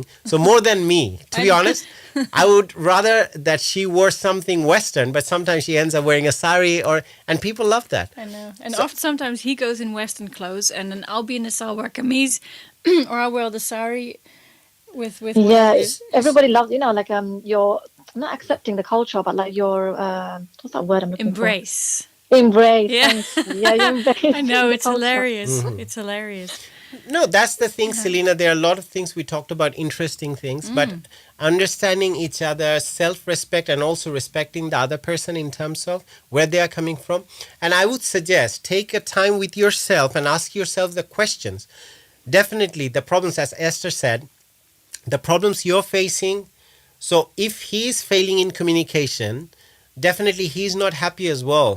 So there are things probably you check. Okay, you're expecting, he works a lot, as you said. So you're expecting him to be in your events, which is not possible for him from his work point of view. So he's asking, why don't you put them during weekdays or certain days of the week when he's available? So this is the Which thing. I think I compromise, but Oh, I you feel compromise, also, okay. Yeah. So I feel like for me, this event stuff I've been doing for a very long time, but I would ideally, in an ideal world, I would love to go with my partner. It doesn't have to be all of them, but some of them you go to see a great show, you're like, or even a great like holidays or something. You want to share that with your partner. So this is how I see it, but how he sees it is he's got obviously things to So do. definitely you're other looking at things, things. Your priorities are different as well. Everything very is different. So in which case, I mean, there's no prescription that we can give as outsiders, I would say, between the two of you. But if you have the conversation with yourself, I think you have answered most of the things yourself. Everything, to be honest. I mean, even if I keep myself quiet, you have all the answers yourself. Now it's a point when you have to take a decision. To be honest, once you take a decision to go back to someone who had left a message for us, he said, they say if you are brave enough to let someone or something go, you are certainly getting something better instead of them. One door closes, another opens. True. I'm not saying that you're going to end up getting someone better. That's not guaranteed, but it could even be the same person who's now realized that he's about to lose you and changes his viewpoint completely, at which point you do get something better. Comes back to you probably in a few years. There's nothing that cannot be resolved with communication some way. And if the communication results in this was not right, then at least you've done it. Because in that message, what I like is one door closes, another opens. And this is from my life experience. It's not about relationship, everything. Yeah. You take a leap of faith and something will happen. There will always be a net under you. Yeah. You will make it. I believe in so long you don't die. Well, and even if there's no always net, a way. You can still come back to life and keep with going. one broken leg. Do you guys believe in soulmates? Like, is there just one person for you, or is there many, many ones? I don't think there's only the one person. I think that a person does best with another kind of person, and I believe that I have found that. I have an answer for that. Oh, yeah? Look, there are people you meet in your life, which I had done, she had done as well. Yeah. And it means that it's a journey of life. The people who are supposed to be with you, they are part of the journey. You see them, you meet them, you had good times, you made memories with them. But the soulmate is the only one who sees you through towards the end of the journey, and during the last hours of your life, they're with you as well if they're still alive. That's what I consider that probably that's my soulmate. Yeah. If that's what happens. Yeah. So far, like, we have everything so much where, I mean, when you find that you have peace in your life, there's nothing you're worried about. You don't have to be accountable to someone for doing something.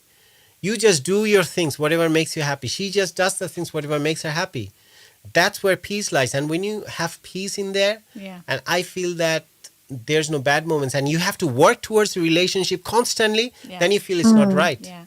But we also both experience, because we often say, oh my God, we met each other so late in life, right? What would have been if we had met 20 years ago? But we also both agreed that ourselves 20 years ago are not the same person as we are today. And we wouldn't see the worth in each other. We would have not seen the worth, and we would have not gone into this at all, because it's who we are today at the right time when we're both ready. it happened, and that Because was... I can see her value, she can see my value I now. wouldn't have been able to see that 20 years exactly. ago. So we always used to think definitely it would be really great if we had met each other like 20 years before, and we started our teenage years with this, this love, and we carried it on for the next 40 years, 30 years. Which is interesting since we were 5,000 miles apart. Yeah, and how unlikely it is. I never even thought about that. There will be someone from Holland. I mean, that's her origin. Yeah. She was in this country for the last 28 years. Yeah. But mainly she was born in Holland. So I never thought I would fall for an Asian guy. For a Bangladeshi guy, right? So she had no idea of Bangladesh at all. No, not at all. I thought So it was that's actually... the thing. I actually didn't even know where it was. When you're ready, it happens. That's the thing. That's what people say. When you're not looking, that's when it happens. Yeah, and Exactly, also, and that's the other, true. we also both had come to a point in our lives where we had really put in order in all of our affairs. Like, I had no unhandled situations. I had no other... We were both just ready to start fresh. Like, we had taken responsibility for past relationships, for past things like that. We were just good. Now we're ready, and it just happened. Yeah. So, yeah. I hope, Selena, that helps. It's a lovely conversation. Very nice and conversation. again, thank Yeah, you for being great. fearless and for having this heartfelt conversation. I never thought in a million years I'd call in and talk about this. I mean, but No, thank you. it looks like that you needed to talk to someone. So And even I think if what you're saying is also going to really help a lot of other people, because you're definitely not the only one who has this Exactly. situation. So what you've discussed tonight, I hope it will help you sort out the communication. in many ways, like It's some gonna- people who have it, Yeah. they will value it more. Like Yeah. I have it. Say, for example, Yeah. we have it, we would value it more. And some people who don't have it and who are in the same kind of path, I would say Yeah. it's a process. Yeah. So it's not the end of the world. No, There's something waiting for you. You're in that journey. absolutely. So they can join in the same journey with you, and they will understand, okay, what they need to work on. Probably some people are a little advanced than you are. They're probably already had taken certain decisions, certain steps. So they're waiting for the next step. And you're there, you have to go a further up on the road, then you'll find your solution. Yeah. But the main thing, I think, it starts from spending time with yourself. Yeah. Please try to spend time with yourself and try to understand your priorities. And if there's anything that you need to work on yourself, just work on that too. I think that's very important. I mean, we just talk from our experience, Yeah, that's really and that's all. what worked for us and worked for me. But I do you constantly. think is it like not a masculine trait, but like I found on the dating field anyway that there are a lot of men who tend to like love bomb or like show that they're really, really nice, but they actually turn into these toxic. They either have toxic masculinity or they. I mean, this is the game of dating. I think men and women are both guilty of that, to be Yeah, honest. both guilty of that. I mean, this thing, we like to show the best sides of ours. And when you go for the first or the second or the third date, until it's confirmed, because you don't want to lose the person. I mean, And we were in the beginning, obviously. We didn't immediately go into all the personal things we had. The first few times we met was a similar thing, but there oh wasn't. my God, I was so cautious. You were. You scared. You scared. I would question her all the time. I said, why do you like me all the time? I mean, how can you like me straight away so much? I mean, it's not her fault. If she likes me, right? But I was like, no, it shouldn't what be. is there We not need to to take like? our time. Oh, thank you. I was saying, we need to take our time. Go slow. But Yeah, they say things last when you're slow, but I feel it's kind of not self-pity, but having bad days. I feel really deeply troubled, deeply sad that I keep on meeting these men. I don't know what it is about me that's why, Selena, that's why I keep on saying the same thing. I say that take your time, take a break to be with yourself for some time. I mean, because unless you are cured of these tendencies because you'll end up meeting the same kind of people over and over again because you haven't ended up working on yourself. To be honest, we end up meeting the wrong people in our life, so we have something unfinished inside that we haven't worked on. Because we always tend to be attracted towards that toxicity or whatever is not right for us because we haven't resolved something inside us. That's one of the things. This is the time when you have to sit down, take a break, spend time with yourself, get yourself ready for that person that you want, or the kind of person that you want. As you're saying, when you're not looking, it means that when you're ready for it, but sometimes it can happen that when you're not ready, then even if you stop looking, it will never happen because you're not ready yet. But when you're ready, you attract that energy around you. And like the attraction, law of attraction. Yeah, it works. And it might even be, you know, that things completely change and you guys resolve it. And if you don't, hopefully resolve it amicably so you're both not losing out of it. And then finally, someone in your own industry that might have been there all along already that was just never... But never let anyone exploit you. That's one thing I do. Sure. Because people tend to be like, okay, let's be friends. Yeah. But they have other intentions. That's another thing as well. We've both had different experiences, which is why I'm speaking from experience. Yes, and so I really don't approve of that. When you no. self-respect yourself and you know that it's never, you never want to be someone's second option. No, that's You'd never. very true. So someone is basically being friends, but they have someone, like they have someone, Probably. but they're being your friend. Yeah, they're like, okay, I don't want to lose it because this is my certain point, you know, and if that doesn't work out, I can always come back. And probably most of the time, it happens both sides, men, women. From my experience, I've seen. I mean, I'm not always talking about my own experience. My own experience means that my personal experience, I've seen it too. Yeah. And because I have friends who somehow find it safer to share with me things because I don't end up, you know, blurting it out with other people. And I end up talking to them and at least be their listening ears. So all around the world, there are friends who would share with situations and I try to help them just my help is not advice. It's more about getting to talk to themselves. You know, that's the main thing. Because when you talk to yourself and you listen to yourself, and this conversation is very important, you need to hear out. And you are literally, trust me, your spirit and from inside is literally yelling. And you have to listen to yourself because we can hear that. I can, yeah. You should go back to the show because we had been here for quite some time. We've been talking. This is good. So you should. Yeah, I'm just wondering, is everyone just listening to this? I mean, there are many people. I mean, probably they are listening with rapt attention. That's why they're quiet. Yes. But in the meantime, I had some messages. I'll read it out after we finish this conversation. But you are always welcome. Every Sunday, we are here from 6 to 8. So let's talk about the progress. How about that? Yeah. And share some fresh poetry with us because I love your poetry. We both love your poetry. This doesn't mean that you have to call back next week and give us a full update on live. Nothing, you know whatever you it's feel just, like. We're just, if you're... But there is one thing. I started swimming today. Yay, good. Wow, Good. But it's with that person, so I don't know. Nice. No, you never know. That might be something that he loves to do now. Yeah. You have started sharing some of his favorite things probably. Yeah. You never know. Yeah. Let's see. Let's see. Progress, you know, Yeah. it doesn't mean all the time that you have to go separate ways. No, it not can at all. merge as well. Yeah, it can. It depends. It can be resolved. I don't know. It's very sad when you both know. Like, I know he's got good qualities. I have good qualities, but you know you're not right for each other. Yeah. It's very sad to come to this conclusion. Yeah. I think probably during that time, the idea of letting go is not only for yourself, for that person as well. Because if you love that person, and if you feel that person is not he's not in a happy place too.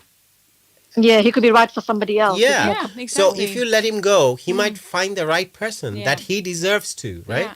There might be someone who would match with him perfectly. Yeah. And there's someone waiting for you who would match with you perfectly. Yeah. So both, I mean, you can do this favor to yourself and to that person as well. Yeah. But the It's most hard. important thing It's is hard, that but- the only people that are going to solve it is you guys. And all we give is experiences and as much information. But in the end of the day, it is going to be completely, utterly up to you. Both. Because one thing I can share with you, just for the sake of the show, that we are not pretending or anything. This is what we are all day long.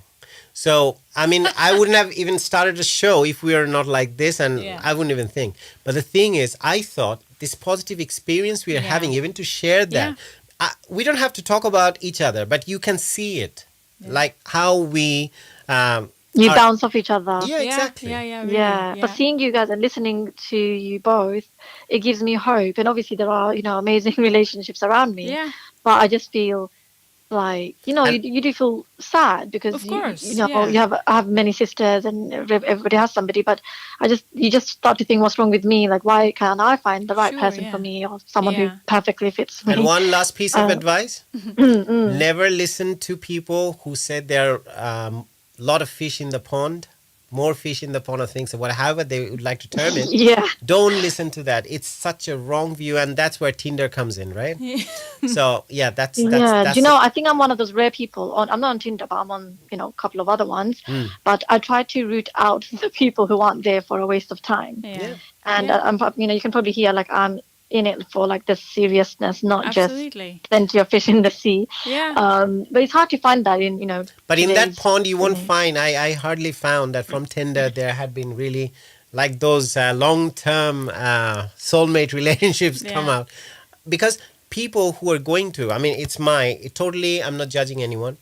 People who want to go and find people in that, like just based on Environment. looks. Yeah. You're not talking to anyone, reading some interest and everything. First of all, I would dismiss them on that ground that they're shallow, that what they're looking for is not that depth, to be honest. Because you're just swiping right and left, thinking, okay, she doesn't look good. Okay, she's a bit taller, she's a bit thinner, she's a bit fatter, whatever that is. You are just dismissing people without knowing them properly, just within a second, right? You're turned into a game, isn't it? Yeah, Like, it's oh, true. there you go, have a match. Yeah. But they say it's easier for women. I think women get more like matches than men. It's the same on thing the- when you're going on a weekend getting drunk in a pub. It's the same way, I feel, Yeah. to be honest. Yeah, I think I'm quite old-fashioned, maybe born in the wrong. No, you're perfect. No, you're in the right era. You're totally fine. Don't worry about And it's it. also never too late. May I ask how old you are? I'm 32. Oh, well, there you go. Well, we met each other when I was 44. So Yeah. don't worry about a thing, girl. You have Oh, gosh. 12 more years. Of loneliness. No, I'm kidding. Oh, no. Never. No. We not weren't at all. lonely during that time, we to were be not honest. lonely. We probably weren't with the exact same person we'd like to be. We had Yeah. this dream idea of the vision, Yeah. but probably it wasn't there. But we not necessarily were alone, I think. No, right? I think more importantly, we in the end really figured out what do we want, what are we looking for, and what will be compatible to me, and we found it. Well, in the events industry, because we were both in events, we were both in music, and we found each other in the way. Okay, so here's a good example. Just to say that it needs to take a long time to find the right person. My parents, they're both classical musicians. They were in an orchestra next to each other in a country they both did not grow up in. My father's from Holland, my mom's from Switzerland, and I don't even know where they were. I think it was France, and they were sitting next to each other.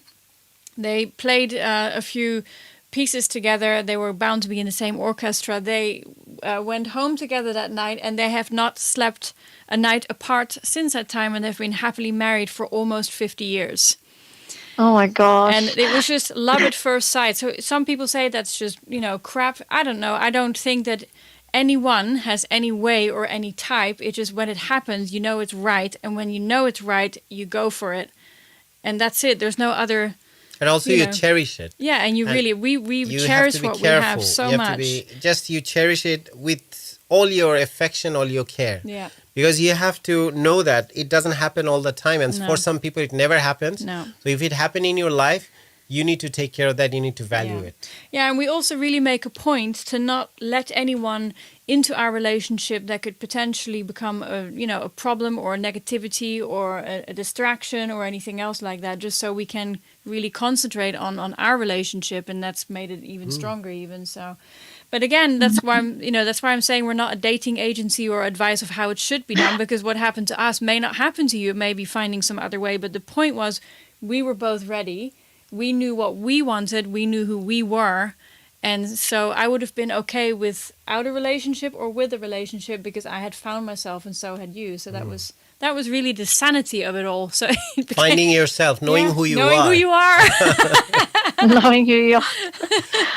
That's the idea, to be honest, God. of the whole podcast, that Yeah. knowing ourselves. And that's how it started. Yeah, this is something, once you have known yourself properly, once you have learned to say no to things that's not good for you. Yeah. Many things. We Yeah, make so many absolutely, with that, compromises actually. throughout the day. and even the compromises you are making in your life, to be honest, and the other guy is making too. Yeah. So both of you, when you learn to say no as well to the things, you said, okay, there are definitely some good things, but are those enough to nourish my spirit? If it's not, then No. say no to that. Simple. I mean, you're just wasting time now. For both of you, I would say now I have to come. 100%. 100%. We are. Every day is And a we both, waste. we both know it, but High yet five. You sound like you loved it, what I said. You're like 100%. Yeah. So no, it's just like clinging on to something sounds really bad, like something dead. It's not really dead, but it's like no, I But get John, it. the thing is also the thing is also you don't have to lose each other. Like I'm still very good friends with that person that I had a relationship with. I even went to his wedding. Like you don't have to lose each other. That's the other rubbish idea. Once it's over, it's over. No, it's not. You're just not in that kind of relationship anymore. Yeah. You still. but I think it's probably good to take let's say there is a breakup, but it's good to take a break, isn't it? Because It is, yeah. because you can't see, you No. know, let's say both people, they can't see each other, No, it's- one another with someone new. There's Yeah. that. Because you find someone new for the wrong reasons at the time. Yeah. You're like, I want to fill in the gap, and it's like always on the rebound. You Yeah. find someone else. No, I don't want to fill in the completely- gap. That's the Yeah. thing. Like, of course, I've been, you know, single and whatever, but I just thought like this is somebody, you know, who shares my culture. I thought they might be Yeah. like It compatible. doesn't have and- to be. Look at me and look at us. You know. No, Ershad, actually, I dated people from different cultures, and I've realized now through my life that I do want someone Bangladeshi.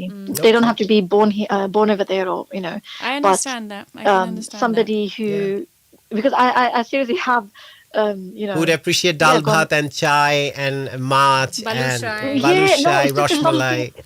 yeah, Rashgullah, you know, Shatara.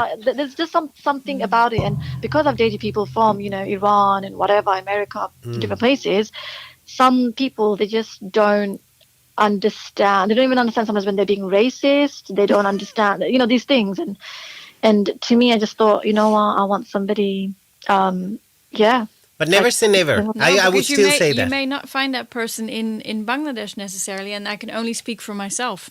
You know, like the things that we had our common grounds were music, poetry, the artistic world. I'm a photographer, I'm a painter also, and obviously he has his huge musical background. I have a huge musical background, so we have a huge reality of that. And then we both like good food.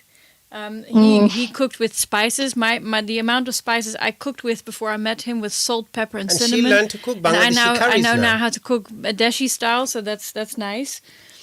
But I mean, somehow Yeah. it it's worked. about we are all humans. Yeah. End of the day, how Yeah. I look at it. Yeah. If the person feels Yeah. that you're right and you feel he or he's right, then to be honest, it doesn't have to be from Bangladesh, India, Pakistan. You never know. It Yeah. could be an Egyptian guy or a Greek guy or a Spanish guy. You never know. But it has to be. Main thing is, as humans, you need to connect. Yeah. That's the main thing. It's just ideally, I would say someone Bengali. Yeah, of course. Yeah. No, definitely. You should have Yeah, I certain understand. criteria. I mean, Yeah. you have in mind, but I I never. do, and it's a struggle to actually, because this is a fairly, you know, recent thing of mine, but it's challenging to find someone who is, you know, Bengali and likes the arts and whatever, like the things that I'm interested in. But I don't know. I guess it's a journey, and It is, yeah. It's a exciting journey. though. It's Yeah, exciting. exciting, but You still have a big life in front of you. main thing, how I looked, my own evaluation is that I never wanted to dilute my emotion just going around and searching for, this companionship with the wrong people. I felt if I have certain qualities and the things I like, I have to keep it pure. And this is my thing.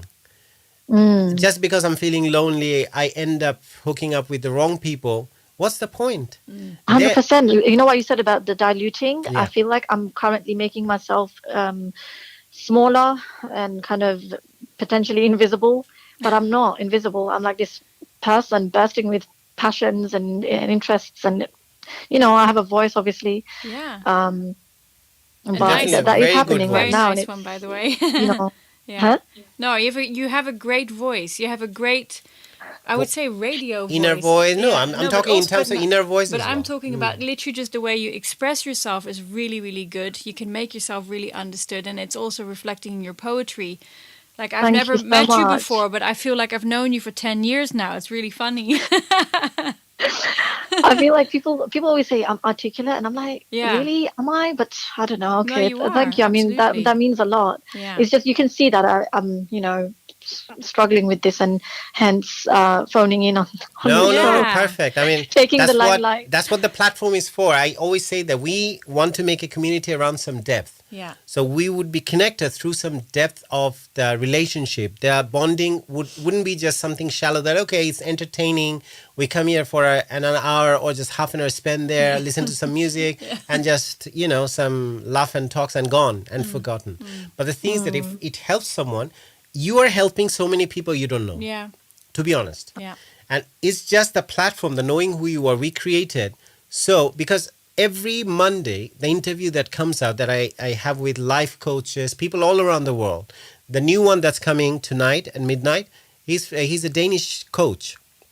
So he's talking about the things I spoke to him about, his fears, his problems, his struggles in life, and how he overcame and how he helps people and all these things. Like, I have someone there already, he commented from YouTube twice, Calisthenics Crid. So he's a 21-year-old person I've already interviewed on my podcast. He's a coach, a self-made coach, calisthenics. You should check that out. It's really a body contortion. And really, you need to have such physical fitness to do that. And he's also a coach, a personal coach in a very popular gym in Kuwait. So this Bangladeshi guy, he grew up there. Went to Kuwait. And he did it all by himself. He started at the age of 16 and he's 21 now. But how he made it happen for himself, he's opening his own gym now in Kuwait. Yeah. So this guy, I interviewed him, and you should listen to that as well, probably Knowing Who You Are.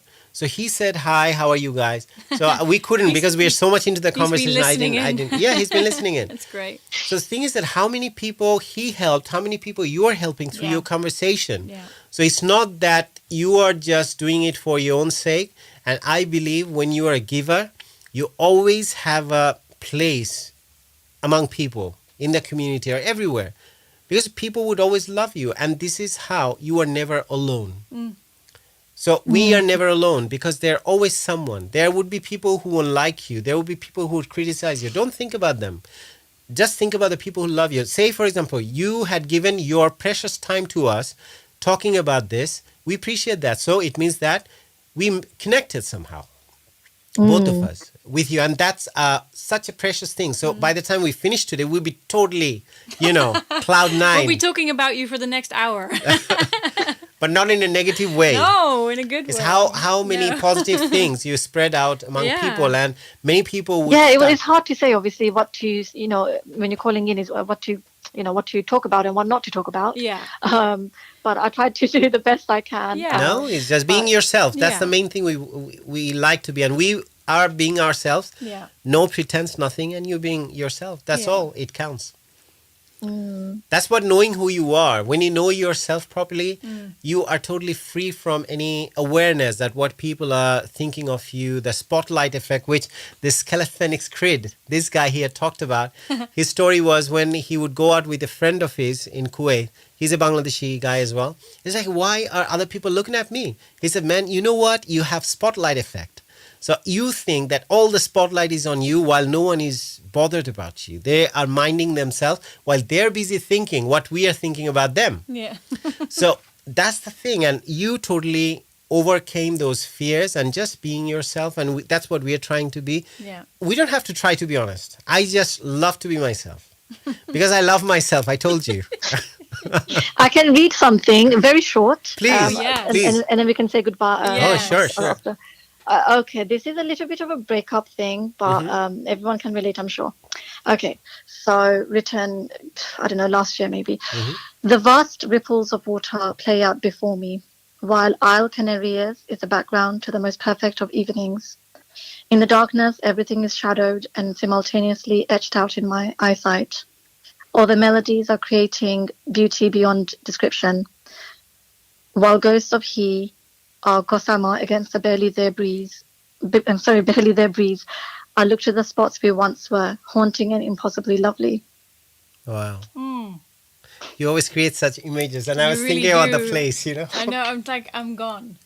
I think I wrote this during lockdown, like a walk with my mom and just listening to this song. It's a beautiful song by Totally Enormous, Gigantic Dinosaurs. But if you Wow. just put in ISLE, CANARIAS, Isle Yeah, Canarias, send the you link, can listen please, to on it. the comment for us so we can Okay, have a listen and people can listen to it too. So great. that's really amazing, Selena. Thank you. And we hope to hear from you in any way possible you like. At least come with your new poetries. I would love to hear.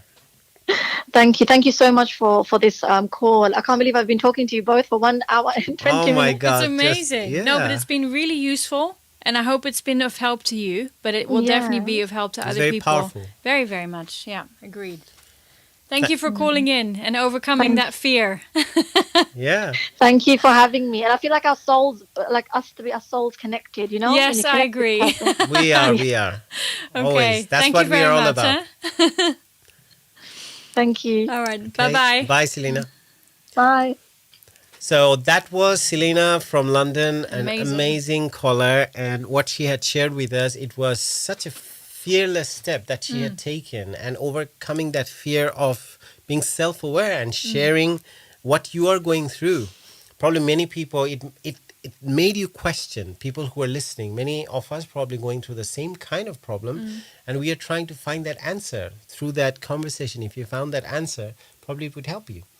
So we had a lot of people. I see all the names. I've already read Babu Bablu's comment. Probably Yeah. I don't know if he's listening or he left already. Yeah. Because we had such a long conversation. I would like you to know, while the conversation was going, we were not ignoring you.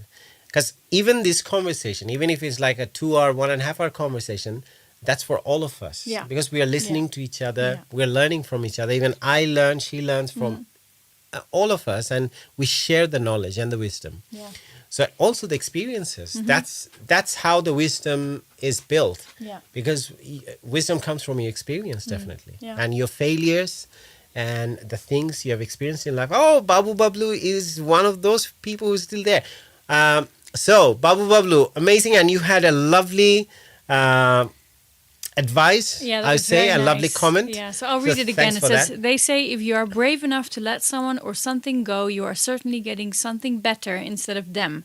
One door closes, another opens. And I think we've experienced things like that. I think a lot of people have. That's a very not pointed, relationship. very correct.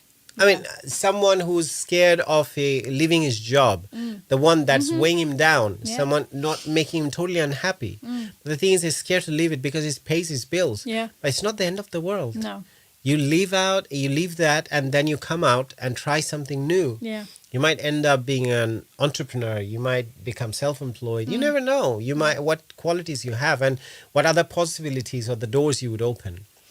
So that's really true, and I Yeah. agree with that. And Babu Bablu is really very sweet of him. His His hand, little hand. Hello. raised his hands. I'm here. So yeah, We it's- know you are there. Yeah. So Babu Bablu, we still have a little bit of time before we leave. So if you want to give us a quick call and share with us what you felt about today's conversation, and also for Selena, from your own experience, if you want to share something, you're always welcome to do that, and we would encourage you to do that. And the number is there. You're in London, we know. You can run, but you can't hide. But so you can give us a call and we can have a chat. So let's do that if you want. Or there's no confirmation. No one is saying. No one's here. We're getting lots of love hearts and wavy things and other things. I mean, that's the idea. And as I was saying, to probably is if Babu Bablu is not confirming he can call or not, or anyone else, if no one has anything else no one else has anything else to add to that conversation. I was totally getting wrapped up in my own conversation. Anyway, so that's the purpose of trying to speak so quickly. I mean, I can't help it. It's from my TV days, It's to be okay, honest. It's all right. You're As a- forgiven. Yeah. So people who are joining in and people who have joined and added value to this conversation. Thank you very and much. every day, every week, basically, when you add those amazing experiences and the advices and the struggles and your solutions for yourself, which helps other people as well if they can try. So all the answers are lying inside, basically. We just have to, it's within. So we have to dive within and just find those goals. I think it's just treasure hunting Yeah. within yourself. Yeah. Just go deep down inside and bring out those things. but you need to have those conversations, spending time with yourself. That's very important. So sometimes people are not aware of it. We forget to do that. That's what Knowing Who You Are is all about, the live stream. You come here, we had this conversation with Selena nearly an hour. Yeah. How amazing was that? And it's great. We came out with a lot of the things. Yeah. Every time I repeat those things, I become aware of these things myself. So that's a beautiful side of this whole live stream. Yeah. What's a valuable aspect of the show for you? I think it's exactly the same. Because most importantly, it isn't so much, in the first part I was a little bit concerned because I don't want her to feel that she's being forced to speak about a relationship because that other person also might hear the whole thing. But the truth is she was comfortable with that. And more importantly, I think that everyone is going to hear that there's a lot of people. She left a message in the meantime since we're talking about her. As I said, Selena, we'll be talking about you for the next hour or so, but in a positive way. Don't worry about it. That's no very criticize, sweet. no judgment.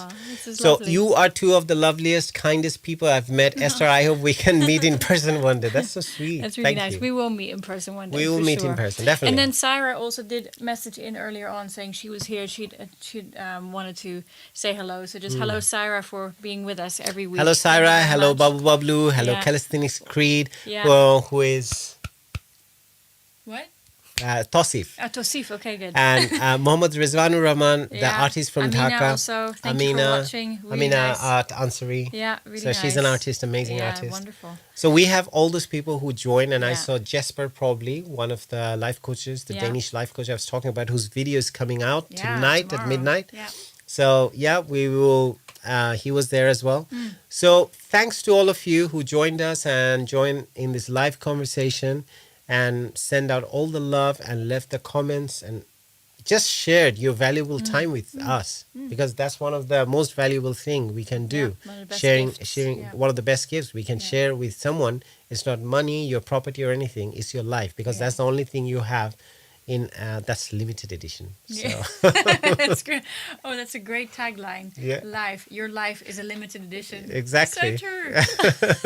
Hashtag limited edition. Your yeah, I life. think we have to do that today.